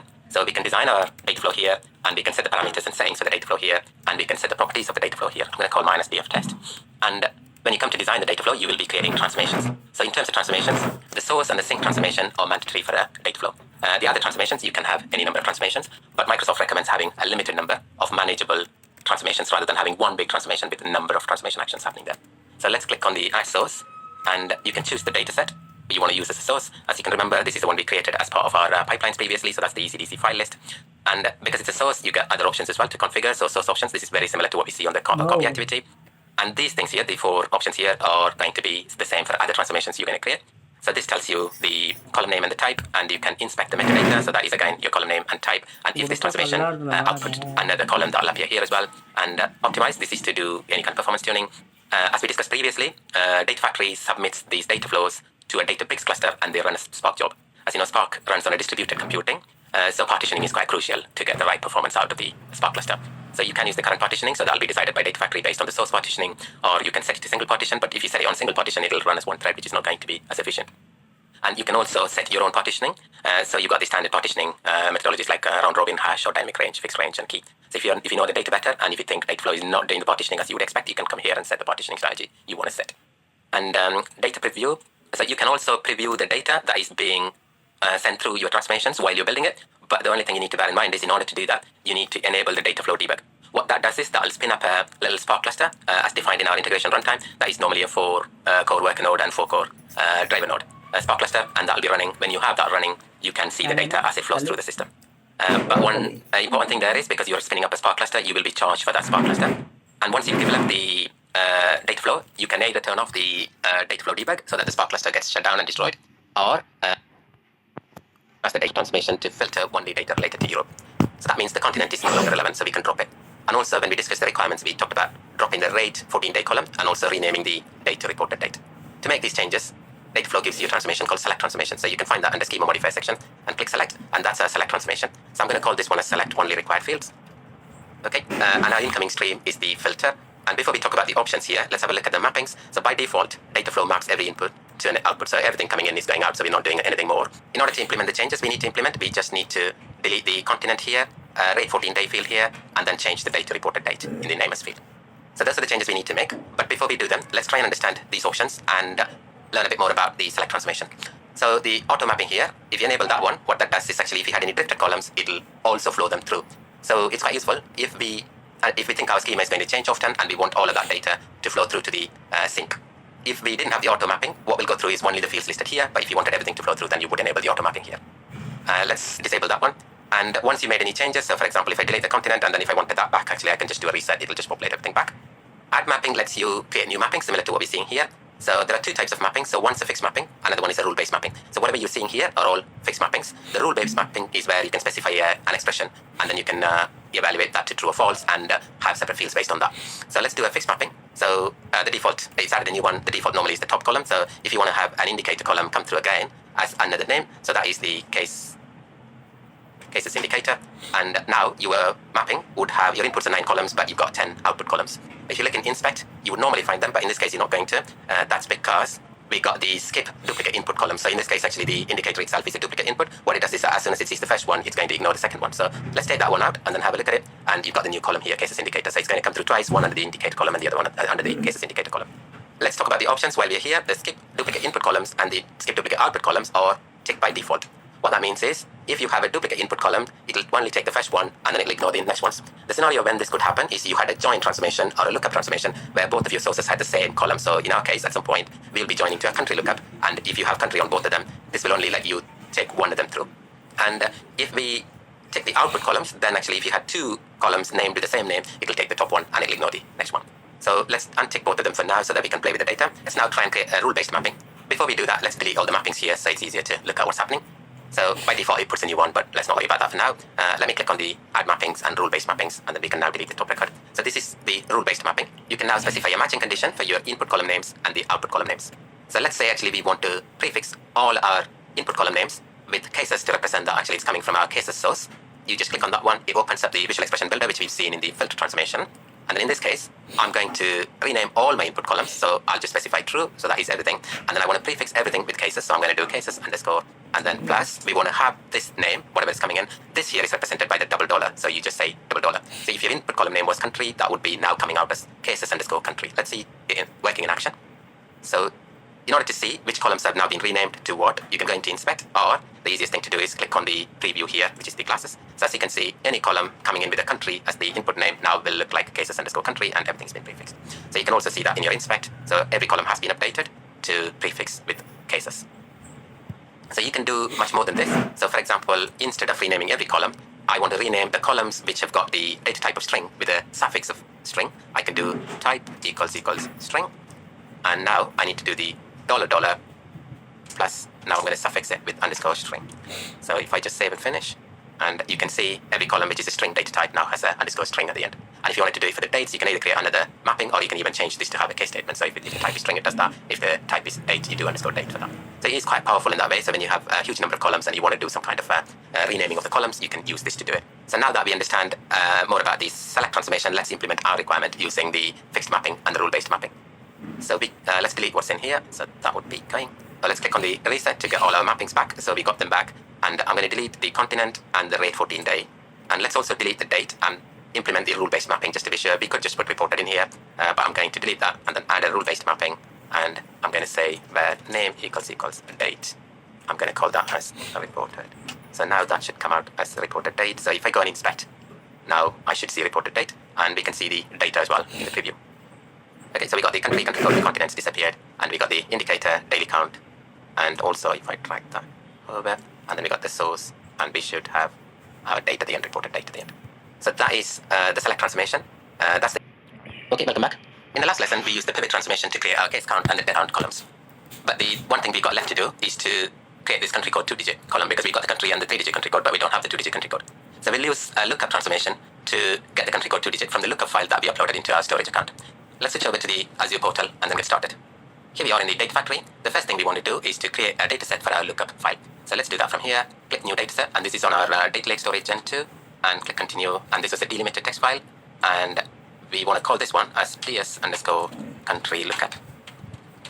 And we got a link service already, which is our data lake. And let's browse to our file that we uploaded earlier. And this is in the lookup, and this is a CSV file. So let's click OK. And we know the file has got a header, and we got a fixed schema for that one, so we can import the schema from the file itself. Let's click OK, and let's preview the data to make sure that's okay as well. So we got the data here, so we got the country, 2-digit country code, 3-digit country code, and the continent and the population, which is great. So while we're here, it looks like I made an error in my naming standards for this dataset, which we created earlier, so let me just change that from DF to DS. It shouldn't cause any problems in the data flow. Let's switch to the data flow and start creating a source for that dataset we just created. And I'm going to call this one as country lookup. And we're going to have a dataset for that. We've already created that one, so that's okay. We can leave the rest as it is. And we don't need to do any projections there because they're all strings, apart from the population, which we can change that to an integer. And let's have a look at the data just to see whether that's come through okay. That looks perfectly okay. And let's now create the lookup transformation. So if you click on the plus here, and then pick up lookup. So that is going to be my lookup country. And the primary stream is the cases and dates file. So before we carry on further, the lookup transformation works very similar to a left outer join and a join transformation. So it takes that stream and then does a left outer join to this one, and then it'll give you the values from here, join that to the data coming from the left-hand side. So let's pick the lookup stream. So that is the country lookup. And there are a few options you need to understand. So when you join, in some cases you might match on multiple records. In our case, we're going to use the condition as country in our condition, so we know there is only one record per country within the lookup file. But if you are using a file in another scenario where you've got duplicates, then you want to specify whether you want to match on multiple records. In that case, you would take that. Otherwise, if you do a match, then if you got multiple records, then whether you want to pick any row, so you leave the decision to data flow, or you can specify the first row or the last row. So that is something to bear in mind. Lookup conditions, we need to specify the condition here. So I'm going to join on the country on both sides. So it's going to do a left outer join for me. But if you want to add other non-equality conditions, you can do that as well. So you got the equals and non-equals here. But you need to be careful. You don't want to end up having Cartesian products, and the joins will be quite slow in that case. The next thing to look at is optimize. There is something more to this than just partitioning. So you got the option to broadcast the data. So you can leave the broadcast to data flow, or you can say I want to broadcast the data. So what broadcast means is everything we do within data flow is run on a Spark cluster. Spark works on a distributed computing infrastructure. So if you click on broadcast as fixed, or even if data flow decides to broadcast, it'll push all of the data into every single node. So you want to make sure that the nodes have got enough memory, and you've got memory optimized nodes, so that they can fit the lookup data entirely in every node, and you get best performance out of them. So we'll leave it on auto, and let's have a look at inspect. So here you can see all the columns there coming out. As you can see, these are the columns from the left, which is the cases and deaths file, and then you've got the columns coming out of the lookup table as well. As you can see, we've got duplicate columns and country codes and things like that. So what we'll do is actually, once we finish this one, we'll create a select transformation, and then we'll remove the columns we don't need. So let's have a look at the data coming out. Okay, we got our results back. So we got the country from both files. We got the country code.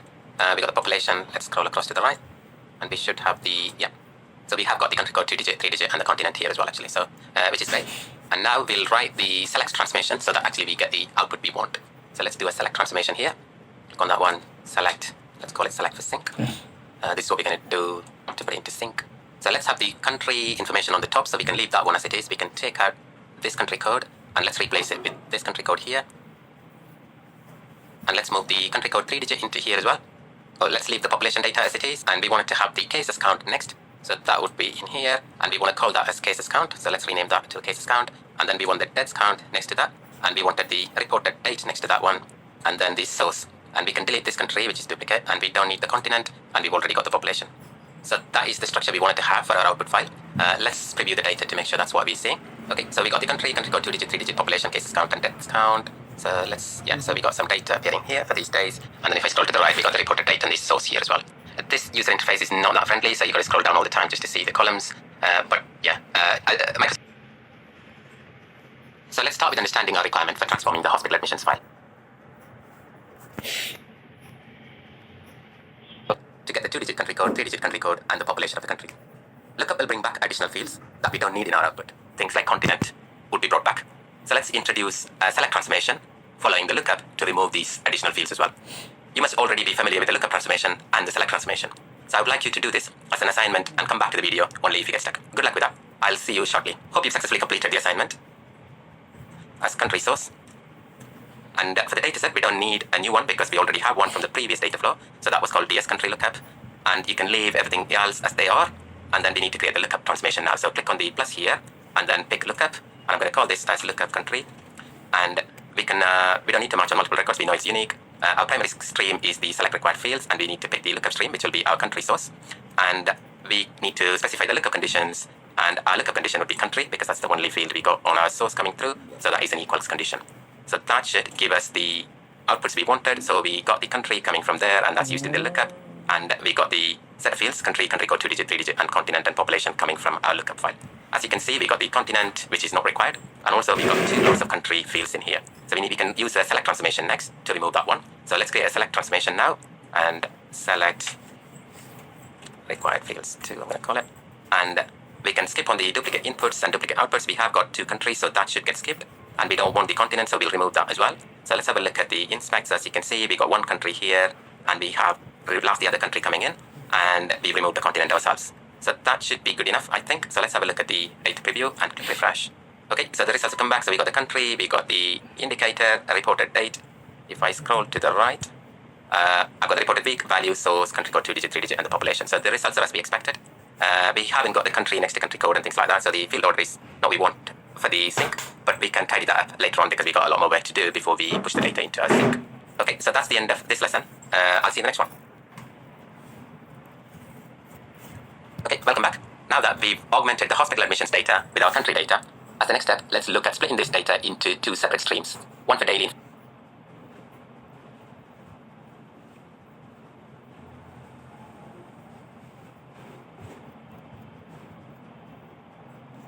and another one for weekly information. We talked about this earlier, but let's switch to spreadsheet. and have a quick look at it before we start building our transformation.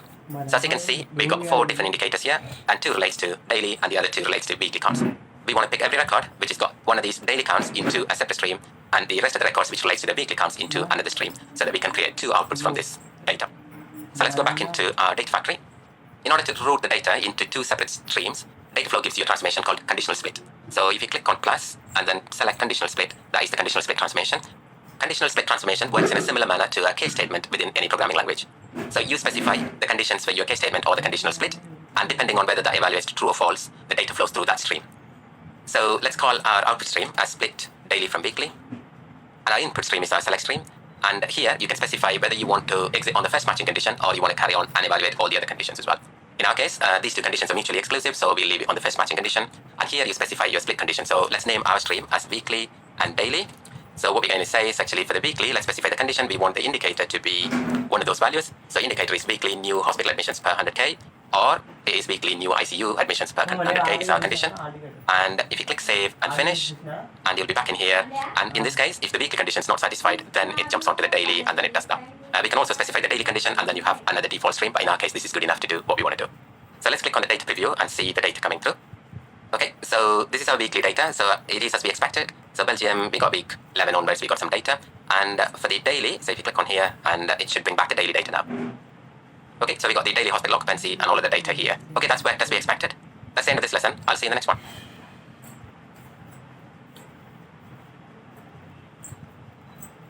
Okay, welcome back. So far, we've taken our hospital admissions file and we've added the country information to the stream by doing a lookup on our country file. That gave us the country code 2-digit, 3-digit, and the population. And also, we renamed the fields like date to reported date and the year week to reported year week. And we've split this stream into daily and weekly. The next thing to do is to add the week start date and end date to our weekly file. In order to do that, we need to make use of the dim date file that we've seen previously. So let's switch to the hospital admissions file first, and I'll explain what needs doing. Okay, this is our hospital admissions file, and let me do a filter on just the weekly record so that we are looking at the data we need to be. And as you can see here, there are no dates for those ones, but you've got the year week column populated, and there is 1 record per week. But the format of the year week is in 4-digit year - W, and then you've got 2-digit week numbers. So what we need is a corresponding record for this on the dim date stream so that you can join the 2 to get the week start date and the end date. Let's see how we do that. And if I switch over to the dim date file, so that has got 1 record per day within this file. But what we would need is if we take the week 2 as an example, so this column is the year and this is the week of the year. So we need to derive 1 record for this week, and that would have 2020 - W and then 02, that's a 2-digit week number. And for this, we would want to have the min date, which is the 5th of January as the week start date, and max date, which is the 11th of January as the weekend date. So that way you would get 1 record per this week, so 52 records for the whole year, and then you can join up this to the hospital admissions file, and then you can push the week start date and weekend date to that stream. So before we switch to Data Factory and start developing the data flow, let's first upload this file into our storage account so that we can read the file from there. So let me go to Storage Explorer, and we want to put the file under a lookup container, and I'm going to upload this file. Just so you know, this file will be made available as part of the course material, so you can make use of this. So that's now being uploaded. Okay, so that's done now. And let me switch over to the Data Factory, and we need to create a source for the data lookup now. So I'm going to call this one as dim date source. And we need to create a new data set for this. Let's click on new to create the data source, and let's pick the data lake storage gen2, and this is a CSV file, so let's go for the delimited text, click continue, and I'm going to call this one as ds_dim date lookup. And let's pick the link service we already have, and let's browse to the file here, and that will be under lookup, and that is the dimdate.csv. Click OK on that, and we know it's got a header, so let's pick that. Let's pick the schema, import the schema from the connection as well, so click OK. So that data set's now being created, and we can leave others as default, and let's look at the data preview. Let's click OK. Okay, the refresh is now complete. As you can see here, the data from the dim date file is now being displayed here. So that's great. That's the end of this lesson, but in the next lesson, we're going to use the derived column transformation to transform our data to create the year-week column we described earlier, which would contain the year and the week combined in 1 column. I'll see.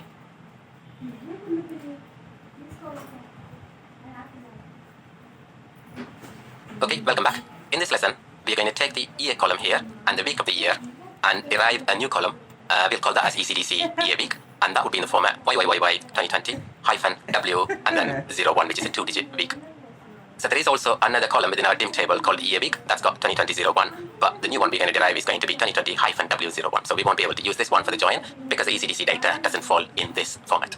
So let's do that here in Dataflow. So in order to do that, Dataflow gives you a transformation called derived transformation. So you shouldn't be mistaking derived transformation with the select transformation. There is a distinct difference, even though they fall in the same category. Select lets you add, remove, or reorder fields within a stream, but derived column transformation can be used to either modify or transform data itself within any of the fields in the stream. So the difference is this lets you transform the data within the stream, and this lets you reorder or add or remove fields within a stream. So let's click on the derived column transformation, and I'm going to call this as derive ECDC yearweek. And our incoming source is the dim date source, and here you can specify your derived columns and the corresponding expressions. So the derived column itself can be an existing column or a new one. So the drop-down lets you select any of the existing columns. So you can choose to update one of the existing columns. We don't want to do that. Let's create a new one for us, and I'm going to call this as ECDC yearweek again.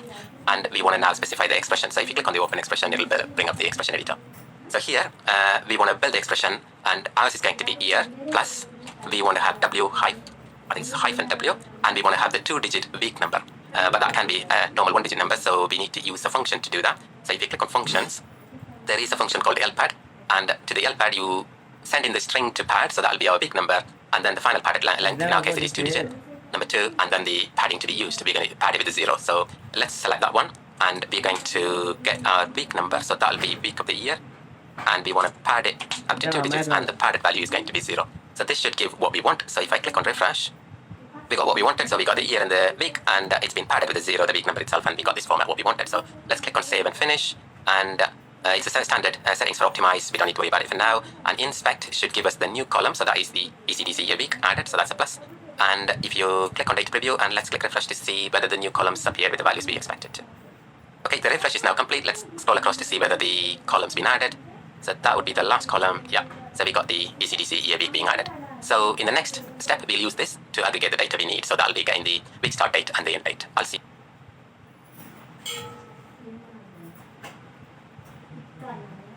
Okay, welcome back. In this lesson, we are going to transform our data from the date file to create one record per week, which will include the week start date and the weekend date, and also the new derived week number column we've created here.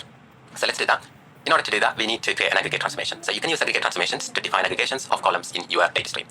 You can define different types of aggregations, such as min, max, count, etc., anything you do in SQL or other programming languages. And you can group by an existing column in the stream, or you can have a computed column created as well. So let's start creating our aggregate transformation. So if you click here and select aggregate, I'm going to call mine as add dim date. And incoming stream is the derived column stream. So you got two main things to choose here, a group by and the aggregates. So group by lets you select your group by columns. This is not mandatory, it is optional. But one thing to bear in mind is if you don't have a column, you will end up having just one record. So every record would be aggregated to one record because there is no group by columns. And the aggregates is where you specify your aggregated outputs. So let's do the group by first. So we want to pick the column we derived in the previous step, which is our ECDC year week. And we'll retain the name as the same. You can rename it if you wanted. So the next thing to do is to create our aggregates. We got two aggregates to create, one for the week start date, one for the end date. As you can see here, you can either add a new column or you can use the existing column and then just have the expression on that one.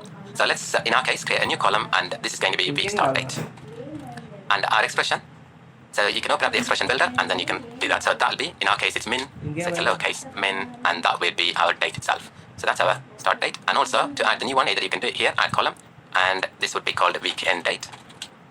And in this case, you can either type in here or you can open up the expression builder. So that would be max date, max date. So we've done our group by and the aggregates, and let's look at the inspect. As you can see here, these are the three columns which are going to come out of the stream now, which will be the ECDC year week, that's the new derived column, and the week start date and the end date. Let's go to data preview and see whether the aggregate has brought out the results we wanted. Okay, as you can see here, the data preview has now refreshed and we got our weeks. So in the week 2 example, we had the 5th of January to 11th of January. So that's what you got here. So that's brilliant. But I want to show you one more thing to show you the power of the aggregate transformation. And with that, we'll be able to eliminate the need for the derived column transformation. So within the derived column transformation, we created this column with this expression here. So let me copy that. But you can use that within the aggregate itself. So within the aggregate transformation, we've had a group by column, which we use the existing field from the stream ECDC year week. But instead, you can derive a column within the aggregate transformation itself. So you click on the open expression builder, and then you just need to have that. So that'll be your year plus the week, and then the LPAD with the year, week of the year to come as 0. So that'll LPAD your week number as well. So let's refresh this and see what's coming out. So as you can see, we got our output with the ECDC year week is exactly what we expected to see. So let's click save. And in that case, we can remove this from the stream itself. And if you now click on the data preview, you will still have that column. Okay, as you can see here, we got the ECDC week with the new value and the week start date and the end date, and we've got exactly what we wanted to see. So with that, we've simplified the stream by removing the derived column transformation and putting the logic into the aggregate transformation. But you will find the derived column transformation quite useful in other scenarios where you don't have aggregate transformation or something similar to deal with these kind of scenarios. So that's the end of this lesson. In the next lesson, we'll see how to join this dim date source stream with the hospital admissions data stream and take the start date and the end dates forward. See you then.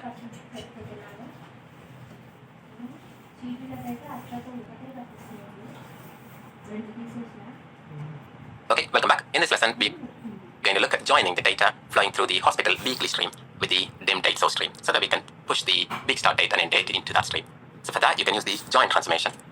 Join transformation lets you join two streams of data, and the output will include all columns from both sources matched based on the join condition. So let's create one. I'm going to click create, and I'm going to call this with join with date. And the left stream for us is the hospital admissions data, and the right stream has to be our aggregate dim date here. And it supports currently 5 types of joins. So you've got the inner join, that'll give you data that matches on both of the streams, the left and the right. And the left outer join, which will give you the data, all data from the left stream, but only matched from the right. If it's not matched, then a null will be returned for the right hand side. And the right outer join works opposite to the left outer join. So here you get all rows from the right stream and only the data matched from the left. And if there are no matches, then you'll get a null for those columns. And the full outer join gives you all rows from both sides with nulls for columns that are matched on either side. And the custom cross join is the cross product of the output from both streams based on a condition. Use this for any non-uiojk joins or conditions. But in our case, you can use the inner join because we know that actually for every week record being flowing through, we are going to find a corresponding record within our dim date source. Let's go for an inner join.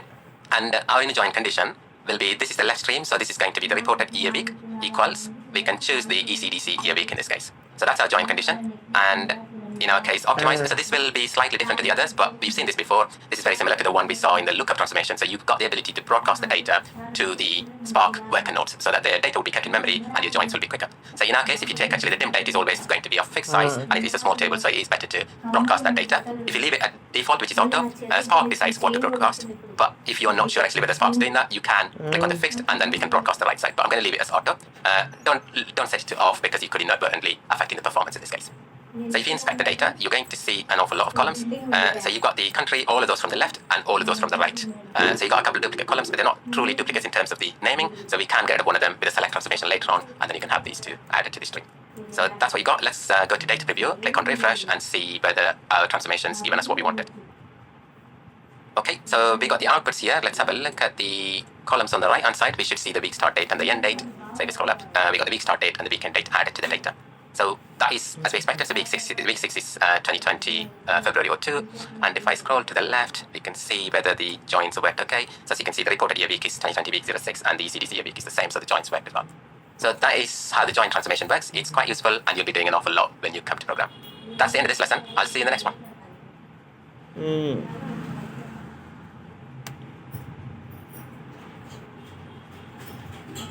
Okay, welcome back. The next step we want to do is to perform the pivot transformation on both the daily and the weekly streams to get the hospital admission counts from the indicator and the value field.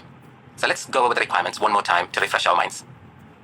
So this was our requirement. So we want to use the indicator field and the value field to derive the hospital occupancy count and ICU occupancy count. If you remember, the value of the indicator field was a daily hospital occupancy and daily ICU occupancy.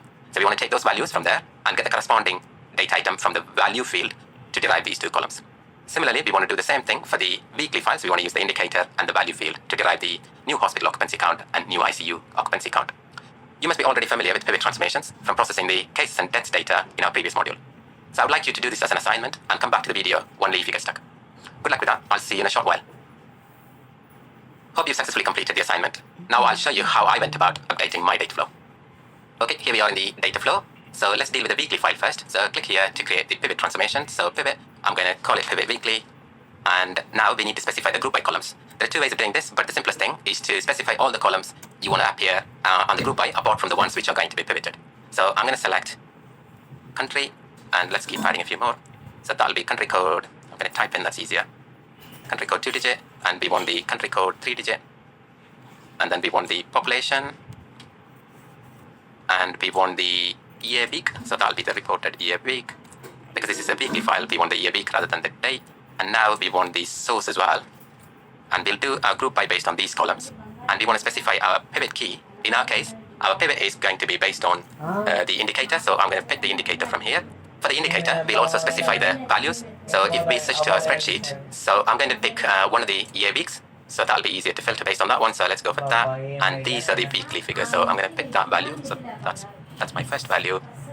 And let's switch to there and add the value there. And I'm going to call the next one as ICU admissions for 100K. So that would go in there as well. And now we want to specify our pivoted columns. So our pivoted column was going to be based on the count, right? So if I go to pivoted columns, if you remember the last time we specified the pattern as the pivot key underscore this. So and the pivoted column would be, column name is going to be called count. and this is going to be sum of value, I think. Sum of value. So let's save and finish. Let's go over this one more time. So we got a group by of all the columns we want to group by the data by, and then we got our pivot key, which is our indicator, and the values for the weekly are these two. So we've specified them. So that'll be our value, pivot value, and the pivot column is our count, which is going to be the sum of value. So in this case, pivot key value is this. So our column names are going to be the prefix with the pivot key value. So that'll be weekly new hospital admissions per 100K with an underscore, and then the suffix is going to be this field name here. So it'll be underscore count. So let's see what it comes out. So let's go to data preview and click refresh.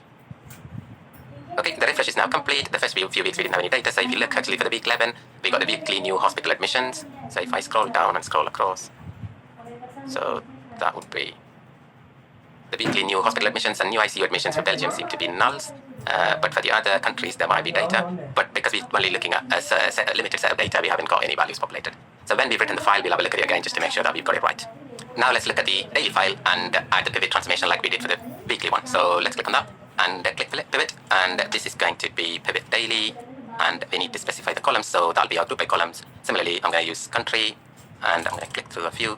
So let's select the country code, so that's the 2-digit code, and let's select the 3-digit code now, and also we want the population of the country,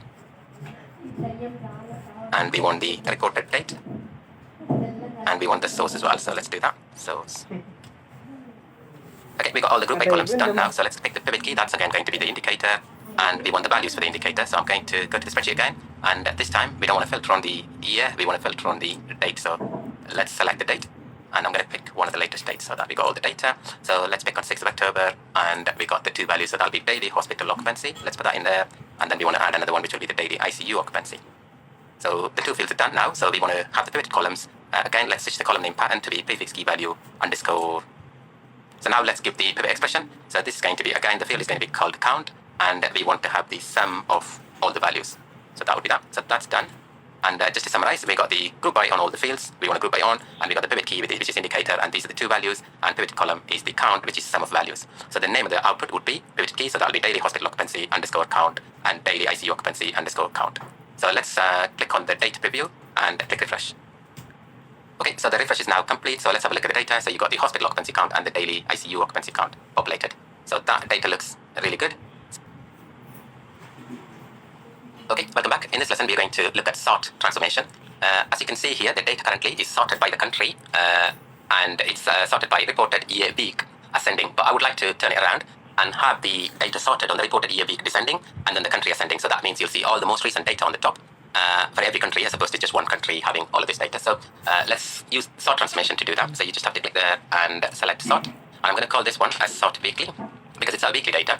Our incoming stream is pivot weekly, and you've got a couple of options you can specify. So the first one is case insensitive. So if you tick that, it will be case insensitive, or if you don't, then it's case sensitive. In our case, actually, it can be case sensitive, so let's leave it like that. And here, you can also tick to say whether you want to sort only within a partition. As you know, Data Factory runs these data flows on a Spark cluster. So the data is going to be partitioned and pushed into different nodes to do the processing. So if you want to sort only the data within a specific partition and then bring it all together, then you would tick on that. But for us, actually, we want to get all the data sorted within the file, so I'll leave that unticked. And here you specify the columns you want to do the sort based on. So we wanted to use the reported year week, and that one we wanted descending, and the country we want to have ascending. So these are the two fields we want to do. With that, actually, we've finished our sort transformation here. But one more thing to know about is we've used the columns within the stream to do the sorting, but if you wanted to derive a column, you can click on the expression builder, and similar to what you did in the aggregate transformation for the dim date, you can create your own columns here as well. So that's the sort transformation for the hospital admissions. If we can look at the data preview, but that won't make a lot of sense because we're only sampling 1,000 records, so that'll all belong to one country, quite possibly. So because we've specified the row limit as 1,000 for all of those. But let's have a look at the preview and see what's come out. Okay, as you can see, as I said, all the data relates to Belgium because Belgium's got more than 1,000 records. But as we expected, we got the reported year week ordered by descending, so we're seeing the most recent week on the top. But once we've written the file to our sync, we can have a look at the data and make sure that everything's worked as we expected. So let's do the same thing for our daily file as well. So I'm going to, again, create the sort transformation here. And this one, I'm going to call it as sort daily. And we're going to pick the reported date descending this time, rather than the reported year week. And we're going to pick the current country ascending as well. So with that, the sort transformation is finished. Let's refresh the data just to make sure that it's worked okay. Okay, so we got data for Austria and Belgium here. You didn't see Austria in the top. That's because they're not publishing the weekly data. They're only publishing the daily hospital admissions data.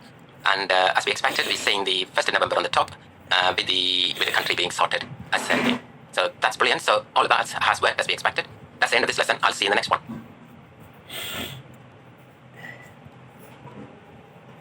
Okay, different to the other one. So I would like you to have a go at building these select and the sync transformations and come back to the video if you get stuck. But good luck with that. In the meantime, I'll see you shortly. Hope you managed to complete the assignment successfully. I'll now show you how I would go about approaching this problem. Let's switch over to Data Factory and get started. Okay, let's start with the weekly file. So let's create a select transformation for that. So that would be select day weekly. And with that, we want to select the country code 2-digit, 3-digit population, and we want the reported year week. And the next two fields we wanted are the reported week, start date, and end date. I'm missing those two here. That could be because I didn't carry them through previously, so that's not here. And let's have a look in this, and that's not here either. So we joined the data, and we got the week, start date, and end date, but we didn't carry it forward. So that is missing in the group by here, so let's go and fix that first. So I want to add two new fields here, and the first one is the week start date, and the next one would be the weekend date. So yeah, so that's my mistake. Sorry about that. So let's take that forward now. So we should be able to see everything now. So if I just do a reset, we see the data. So we got the country code 2-digit, 3-digit population, reported year week, and this one we wanted to call it as reported week start date, and this one would be called reported weekend date, and we wanted to have the counts. The counts would be, so we need to drag that one over here and drag that one over here as well, and the counts were going to be named slightly different. So this was going to be called new hospital occupancy count, and this one would be called new ICU occupancy count. Okay, and that's the source. So we've got our data as we expected. So let's have a look in the inspect metadata, and everything looks as we would expect. And let's do the same thing for our daily file. I'm going to call that one as select daily. And let's drag that over. I don't think we would have made the same error here because it's a different date. So we got the country code 2-digit, 3-digit population, and then we got the reported date. And we want to have the source as the last column. And this was going to be called hospital occupancy count. So this is already a daily file, so we don't need to call the field name with a daily. So we could get to that. And we were going to call this one as ICU occupancy count. So all of that is done here as well. So let's have a look at the inspect data, metadata. So that looks okay as well. And now we need to create two syncs. So let's start with the weekly. So I'm going to call a sync. So that is going to be called a sync, weekly sync. And that's coming from the select weekly. The sync type is a dataset. As we've discussed previously, we want to write the file to data lake storage Gen2. So we need a new dataset here. So that is going to be data lake storage Gen2, and we want to write a delimited text. So we could write a Parquet file. That is commonly used within data lakes because that's more performance. That is a columnar data type. But for us, actually, we want to look at the data as part of this exercise, so we'll leave it as CSV so that it's easier to examine the data for us. And we're not dealing with huge amount of data here either. So I click continue, and I'm going to call this as DS, processed hospital admissions weekly. Let me copy that, it'll be useful for later. And the link service is the one we've already used. And we want a file path, so that's going to go into processed and ECDC. And here, if you remember, we need to have folders rather than files because Spark's going to write the data and it expects folders to be there because it works on partitioning. So we're going to call this as hospital admissions weekly. And we want to have the first row as the header, and there is no schema to import. There are no files at the moment, so let's leave it as none and click OK. So that should be that. We got the data set created here as well, and we want to create the daily sync now. So let's create a sync, and I'm going to call this one as daily sync. And again, this is coming from the select daily, and we want to create a new data set for that one. So I need to remove the space there. So click new, and we want to pick a data lake Gen2 storage, and it's a delimited file, and we're going to call this as daily. So that would be called DS processed hospital admission daily. And this is going to be in a data lake storage Gen2 link service. And let's browse to the file path. So that would be processed ECDC. And again, we want to give a folder for that one. So that would be called hospital admissions daily. Okay, so we want to keep the first row as the header, and we don't have a schema for that either. So let's click OK. So with that, we've finished everything we needed to do, I think. So let's just have a quick look at the data preview for these ones before we put it into pipelines. Okay, the refresh is now finished, and the data looks as we would expect. So we got the most recent data on the top, and let's do the same thing for the weekly. Okay, so the data refresh is now finished, and we got the most recent data for Belgium. As we know, actually, we've only got Belgium data for weekly, not the Austrian data, so we're only seeing one country here. But when we have the data written to the files, we'll see all of the data. As you probably guessed, actually, debug doesn't write the data to the files. We're only seeing the data here, but in order to write to the files, we need to invoke the data flow from a pipeline so that it writes the data.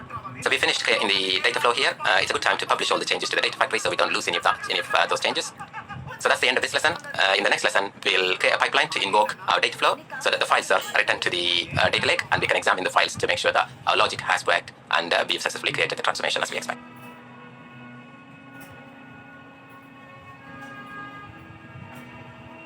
Okay, welcome back. Now that we've successfully created the data flow, we now need to execute the data flow from a pipeline. As we've already created a similar pipeline for processing the cases and deaths file, I would like you to do this as an assignment yourself. Check the data flow. We now need to execute the data flow from a pipeline. As we've already created a similar pipeline for processing the cases and deaths file, I would like you to do this as an assignment yourself, and come back to the video only if you get stuck. Good luck with that, and I'll see you shortly. I hope you've successfully created a pipeline to process our data. I'll now show you how I went about doing this. Here we are in our data factory. Let's create a pipeline, and it's going to be click new pipeline, and I'm going to call this as PL process hospital admissions data. Okay, now we need to create an activity to invoke our data flow. That'll be our data flow activity here. Let's drag that into the pane, and we got our data flow already, so let's pick that from the drop down, and now it's the DF transform hospital admissions. And let's click OK. And if you remember, we didn't have to make any changes here, but if you want to adjust the timeouts or retries or anything like that, we can do it. And in the settings, again, we could leave these as default because that's the smallest Spark cluster we could create. And that's everything we need to do. And let's publish this and click publish. That's now published. Let's do a manual trigger just to test the pipeline. So click on the add trigger and trigger now. So we don't need to have a trigger, and click OK in here. And now we can look to see what's happening. So that's the moment of truth. Click on the monitor. As we can see, the pipeline is running. Let's have a quick look at that. Click on the pipeline itself, and then that opens up the pipeline, and you can see the data flow is executing. And let's click on the details here, data flow details. And as you can see, the data flow status is acquiring compute. So it will take about 5 to 6 minutes to spin up the Spark cluster, and maybe about a minute or so to execute the data flow itself. So I'll come back and show you how we go on. Okay, the data flow has successfully completed. And it took about 4 minutes 49 seconds to spin up the cluster, and in total, let's have a look how long it took. It took about 6 minutes to process the data together spinning up the cluster. That's great. So let's now switch to our storage explorer and have a look at the data. So our data was going to be written under the COVID reporting DL storage account, and it was going to be under processed under ECDC, and there were going to be 2 folders, so one for hospital admissions daily and another one for weekly. So we can see both folders. So let's open up the daily folder and have a look at the data. As you can see, the data is partitioned because we didn't ask it to be written to a single file. We asked the data to be written to partition files, which is the default. So let's open one of these and click open. And as you can see, the data looks good to me. So we got the most recent data because we ordered by reported date descending and country ascending. So that is the 1st of November 2020. That's where we are now. And we got the countries in the ascending order, and we got the hospital occupancy and the ICU occupancy data. Some of these countries don't report everything, so we have got some nulls here as well, which is okay. And let's close that one. And let's look at the hospital admissions weekly file. And if I open that one and click S to open it, and we got little data in this one. That's because the data is partitioned. We can see the most recent data in this file, so which is the end of October, last week of October data, and we got the countries, some of the countries. Not every country reports these weekly new admissions figures. As we know, we didn't have the Austrian data, we had the Belgian data, so which we can see that, but some of the others will be under other partitions. But I think it'll be good if we can write all of this data into single file to examine it. But remember, writing into single file is not the right thing when you're working with a distributed computing platform, because having data partitioned across, you can distribute the data across different nodes and process them quite efficiently. But if you write all of the data into one file, then you are defeating the purpose of having distributed computing. But in order to check the data, we'll just quickly make a change to the data factory right into one file, and we can see whether our data looks okay. So let's do that. Let's switch to our data factory now, and let's go to author, and that will be in our data flow, and we need to change the sync. It'll be in our weekly sync, and it'll be under the optimize settings. We want to set it to single partition, and also in the settings itself here, we want to write to a single file, and we're going to call this as hospital admissions weekly.csv. Let's copy that, it'll be useful for the next one. So that's done, and we need to do the same change for the daily sync. So again, set the optimize to single partition, and in the settings, I'll put the single file, and we're going to call this one as daily. And we also need to clear the folder so that the existing data has been removed before the new data has been written. So we need to make that change to weekly as well, we missed that, so let's go and do that for the weekly. And one more thing we need to make is to change the sorts as well to single partition, so that actually all the data is sorted within the file coming through. So let's do that in here, so click on optimize and then make it a single partition. So we've done the weekly to single partition in the optimize, and also the sort daily to single partition. So what that'll do is it'll sort all the data that comes out of that stream in the order we've specified here. So let's now publish and click publish here. And that's now been published. So let's go to our pipeline and invoke a trigger. So trigger now and click OK. And if we switch to our monitor, we should see that running. Yes, it is. And we'll give that a few minutes to complete, and then we'll come back. Okay, the pipeline is now completed. So let's switch to Storage Explorer and have a look at the data. So let's have a look in the daily folder. So we got that file. Let's download that. And I'll download that into my downloads folder. While that's happening, I'm going to do the weekly as well. So let's get that down as well. And let's now open the files in spreadsheet. So that's our daily file, and it looks perfectly fine as we expected. So we got the reported date, and we got the countries in the ascending order. So that's brilliant. So let's have a look at the weekly file. That's the one we couldn't figure out whether that worked or not. So let's open that one up, and we got the 25th to the 31st week. And as we can see, we got the countries in the ascending order as well, so which is great. Both of them have worked. We have got some blanks here. That's because those countries are not reporting those figures. Apart from that, it seemed to have worked as we expected. So that's the end of this lesson. I'll see you in the next one. on database activities. In this module, we'll be transforming the population file that we ingested into our data lake from Azure Blob Storage. Let's cast our mind back at the solution architecture for a minute. In the data ingestion module, we ingested the population data from Azure Blob Storage into our data lake. This file contained information about the total population of each country and the percentage of population that falls inside each of the age groups. We now need to transform this file as required for our analysis and reporting. For this, we're going to use the Databricks notebook activity. Please note that the objective here is to learn about the Databricks activities rather than learn about Spark or Databricks in general. So that's what we'll focus on. In order to use the Databricks notebook activity in Data Factory, we need a Databricks service. So we'll start by creating a Databricks service, and I'll give you an overview of the user interface. We'll then create a Databricks cluster so that we can mount our storage accounts into the workspace. Following that, we'll mount the storage account for the blob storage and the data lake into our Databricks workspace. We'll then go through the transformation requirements for our data. Following that, we'll put everything together into a pipeline in Data Factory and execute the notebook and verify the outputs. Also, I provided some useful links to help with any further learning. So let's start with creating the Databricks service in the next lesson.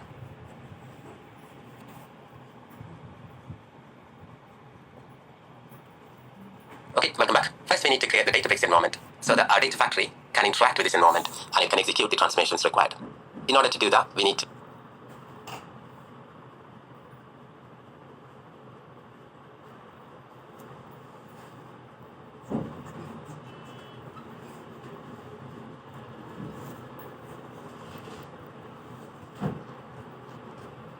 do a few things before we can get started. So the first one is to create a Databricks service within our Azure portal.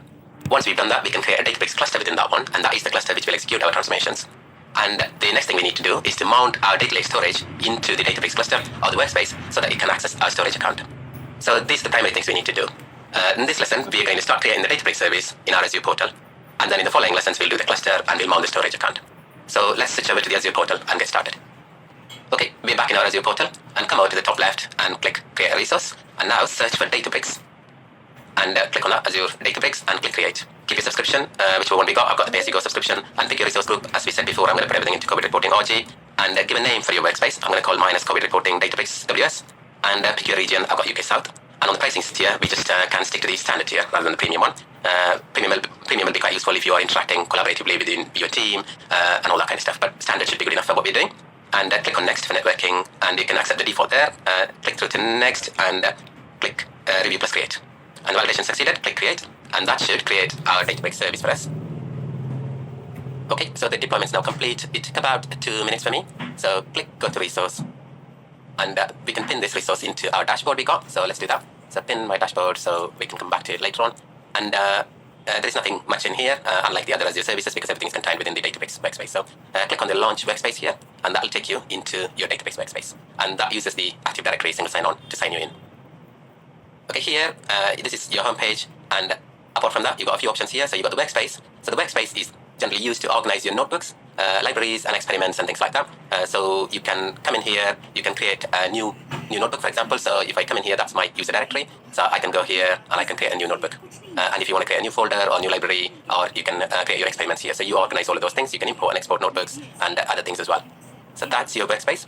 And data, so at the moment it says actually you don't have any databases or tables. So if you create any databases or tables, you can see them, but you need to have a running cluster in order to be able to query the databases. And clusters, you can create a Databricks cluster here. We got 2 different types of clusters. So you've got the all-purpose clusters and job clusters. We'll talk about these things in the next lesson, and we'll also create a cluster for ourselves.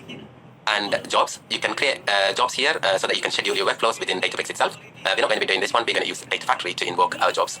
So we won't be using this one. Models, this will let you create any MLflow experiments you want to create. But this is out of scope for our course. And search lets you search anything within your workspace, because you could have a lot of information hidden within your workspace. If you want to search anything, you can just search through that. So that is pretty much the workspace. On the right-hand side, you've got the admin console and user settings here. So you can grant permissions to other people. If you have other users, you can add new users and things like that. So I hope that's given you an overview of the Databricks workspace. That's the end of this lesson. But in the next lesson, I'll walk you through more about the Databricks clusters, and we'll create a cluster for our use. I'll see you in the next lesson.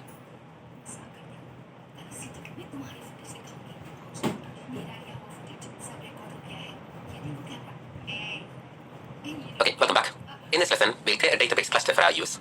But before we do that, let's understand a bit more detail about the clusters so that we know what cluster we're creating. So what is a cluster? An Azure Databricks cluster is a set of computation resources and configurations on which you can run your workload.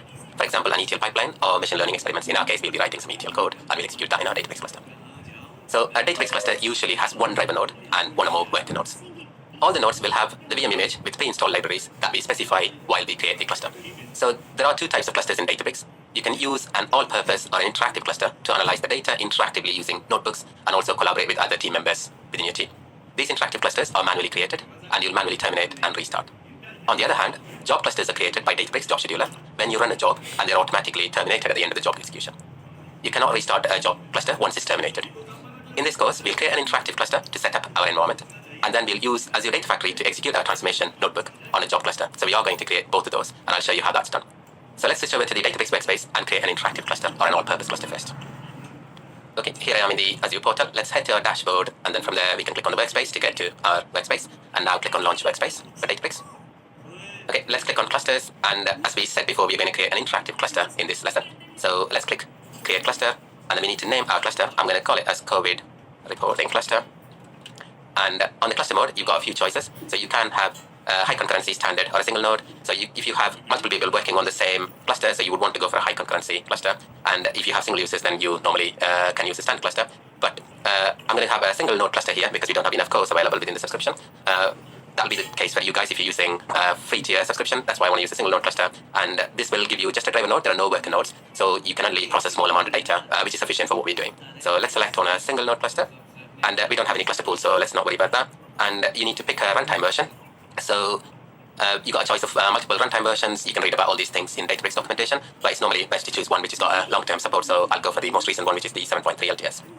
And what you can do, this is a quite cool feature. So because you're going to be spending money while the cluster is running, you can terminate your cluster after a few minutes of inactivity. So if you've forgotten to terminate it manually, it'll terminate it itself. So I'm going to go for 20 minutes. So if I'm not doing anything for the next 20 minutes, I want to terminate the cluster. So I can save some money. Okay, now we need to choose the node type.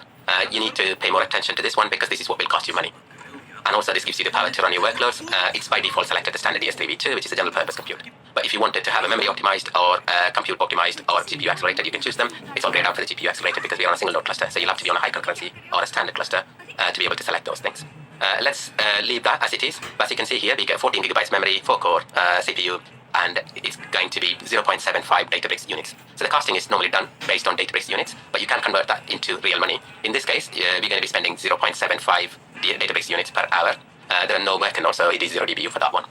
But in order to do the calculation to find out how much it is going to cost you in terms of real money, you can see that within the Microsoft portal for the Databricks pricing.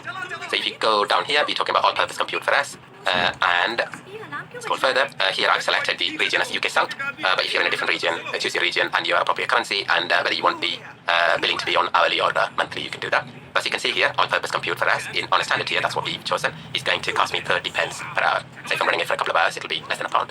So this is what you want to do. So if you are in a free tier, all of that will be free for you, but you still want to understand how much that is going to take from your credits. So let's head back to our cluster. So now you can specify other options, like if you have a unit script or any kind of other information you can put in here. But if you click Create Cluster, it should create the cluster for you.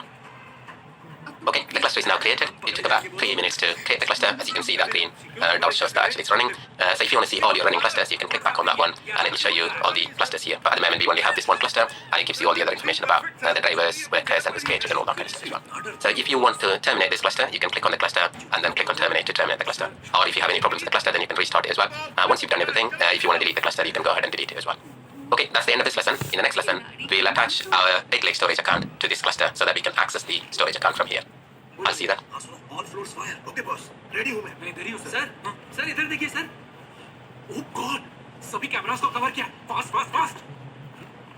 Okay, welcome back. Now that we've created the Databricks cluster and the Databricks service in our Azure portal, let's mount the data lake storage in order for Databricks to be able to access our data. So it involves a couple of steps. So firstly, we need to create an Azure service principal, and then we need to grant access for our data lake storage to the service principal. So that means the service principal has got access to our storage. And then we mount the storage account in Databricks via the service principal. So effectively what that means is now the Databricks workspace will have the same permissions as the service principal to our storage account, so you can access our storage account. So let's switch over to the Azure portal and get started. First, we'll create the service principal. From the Azure portal, we can click here on the top left and then select Azure Active Directory here. That will be in your favorites by default normally, but if you don't find it there, you can type in Azure Azure Active Directory here, and then you can click on that. So from here, you need to click on App Registrations to create our service principal, and click on New Registration. We're going to create a new one, and let's call this one as COVID Reporting App. And you can leave this as default, so that is with a single tenant, and then you can leave this redirect URI, which is optional, as default as well. Click Register Now. Okay, the app's now been created. So we need to note down a couple of information from here. So we need the application ID when we go to mount our storage account, and also we need the directory ID. So let's copy this. So I'm going to copy that into clipboard and then put it into my text editor. So that would go in the application ID, and I want the directory ID as well, so I'm going to put it in here. And the next thing we need to do is we need to get a secret. So let's click on certificates and secrets here, and then click new client secret, and you can just leave that as secret created. And that can expire in a year or whatever we want to do, and then click add. The one thing to remember is you need to copy this value here. When you come back, you won't be able to see it again, so make sure you copy that and put that secret in here. And with that, we've created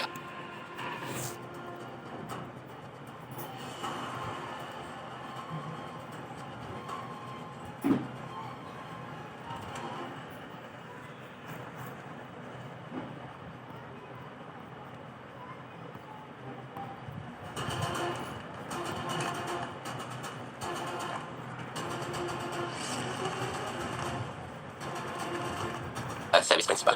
Next, let's grant access for our data lake to this service principal. So let's go back to our dashboard, and we should see our data lake. That's our data lake COVID reporting DL. Click on that, and then now go to IAM, which is access control, and then you can add a new role assignment.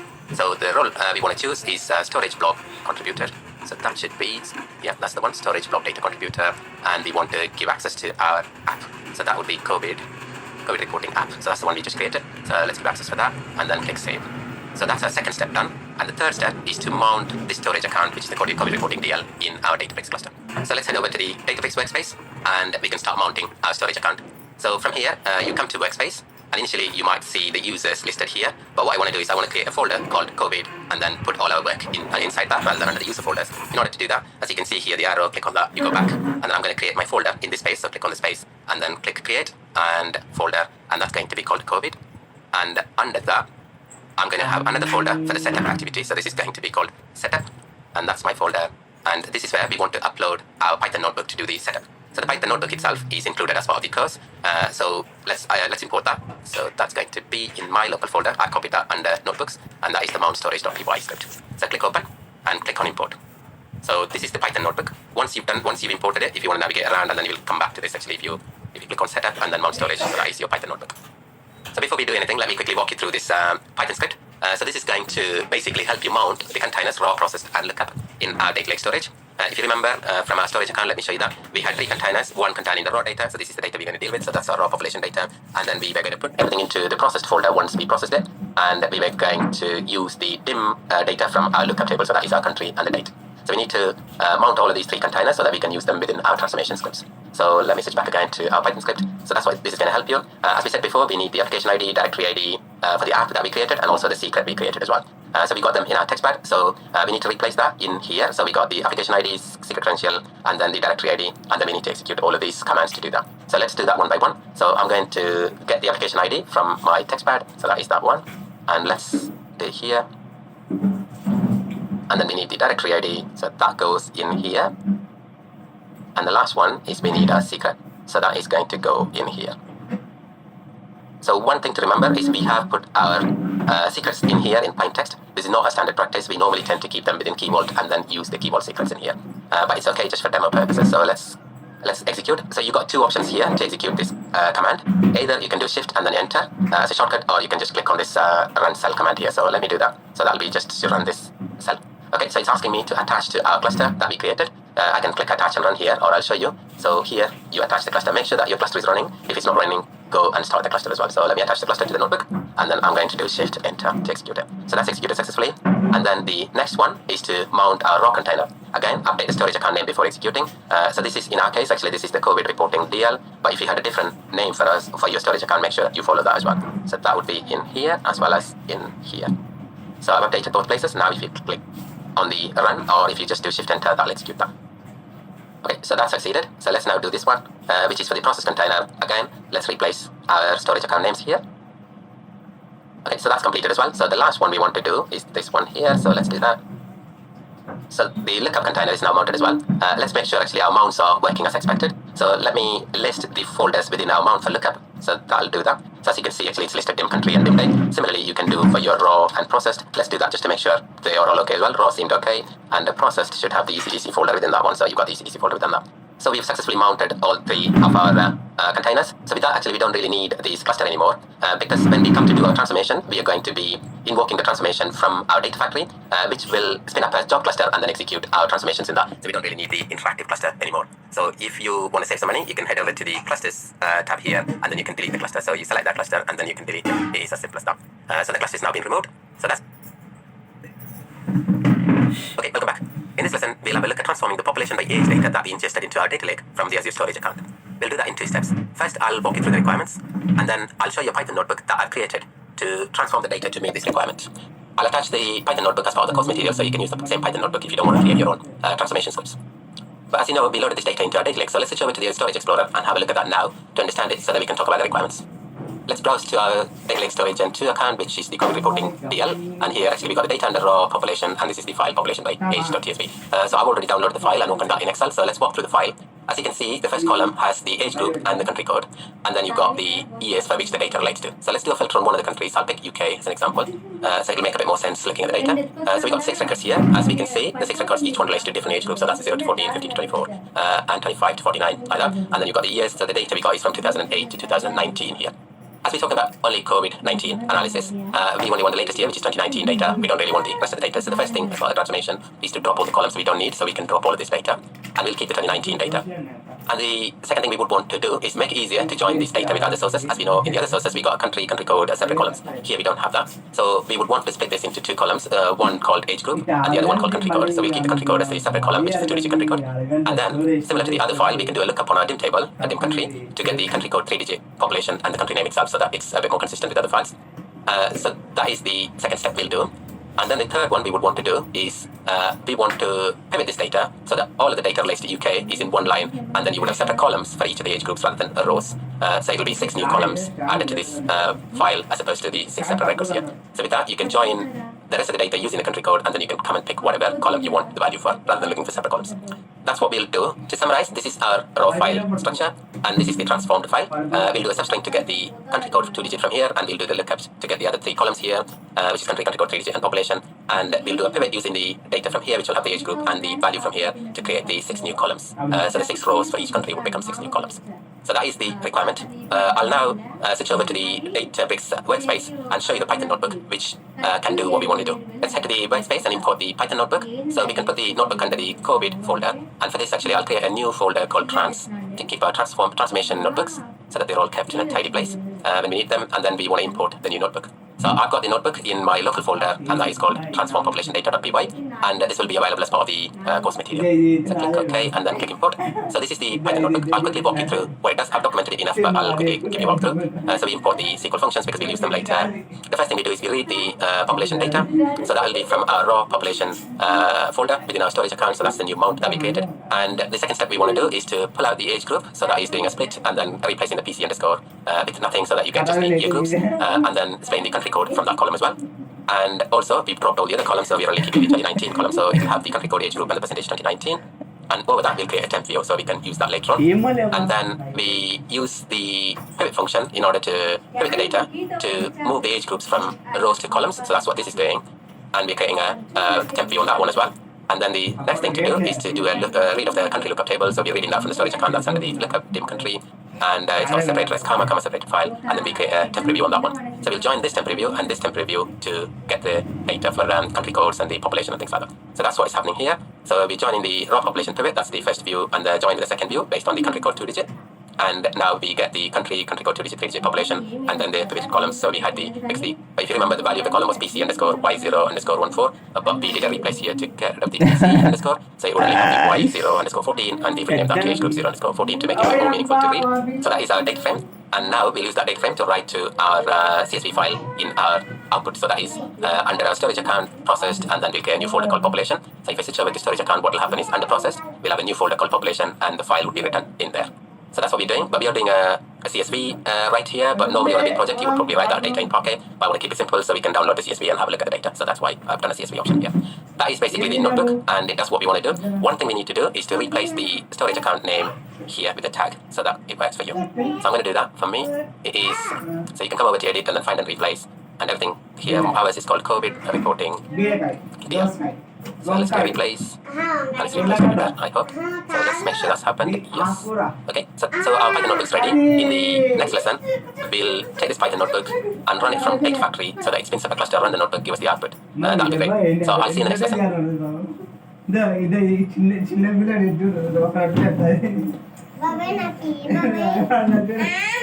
Okay, in this lesson, we'll execute the database notebook from our Azure Data Factory to transform the population data. Let's switch over to our Data Factory and get started. Okay, here we are in our Data Factory. Let's head to Manage and then click on Link Services and click New. So here we want to create a link service for the Databricks service. So we want to find that under Compute rather than Data Store. And here it is, Azure Databricks, and click Continue. I'm going to call this one as ls underscore db for Databricks COVID cluster. Okay, and we can leave it on the default integration runtime. And we want to find a subscription here, so that'll be my Paysigo here for me. And we want to pick the Databricks workspace. So I've got two, but the one we want to use is the COVID reporting Databricks WS.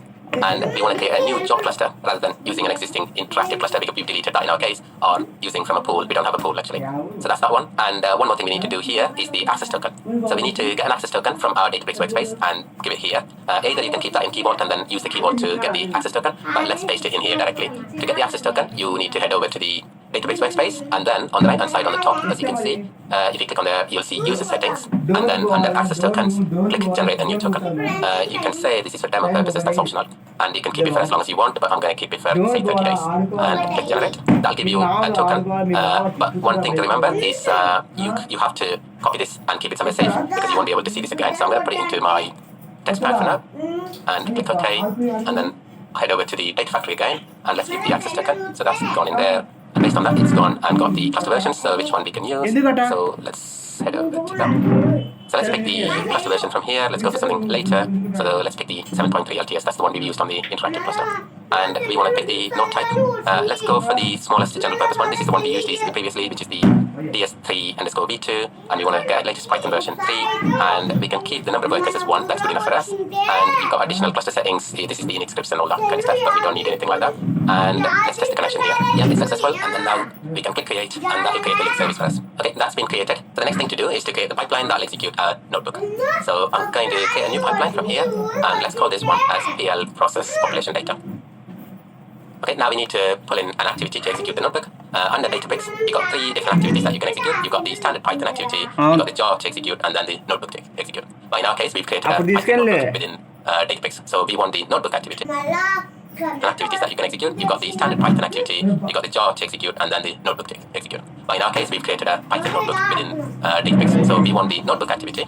I'm going to call this one as execute population transformation. Okay, so the options here are pretty standard. So you've got the timer currently set to 7 days. You would want to change that, and retry, and then the retry interval. And if you want to, whether you want to secure your inputs and outputs. The next thing we want to do is to click on the Azure Databricks, and you want to pick your link service. So that is the LSDB COVID cluster. And here in settings, you would want to put your notebook path. So you can browse to that because our link service will take you there. So we put ours under COVID, and it is the transform population data. So let's click OK on that. And you can open the notebook if you wanted to. And that's everything you need to do. We got no parameters, and we don't have to append any libraries as well. So if we publish this, so that's been published, either you can do a debug or you can do a manual trigger. So I'll do a manual trigger, and then you'll see in the monitor section.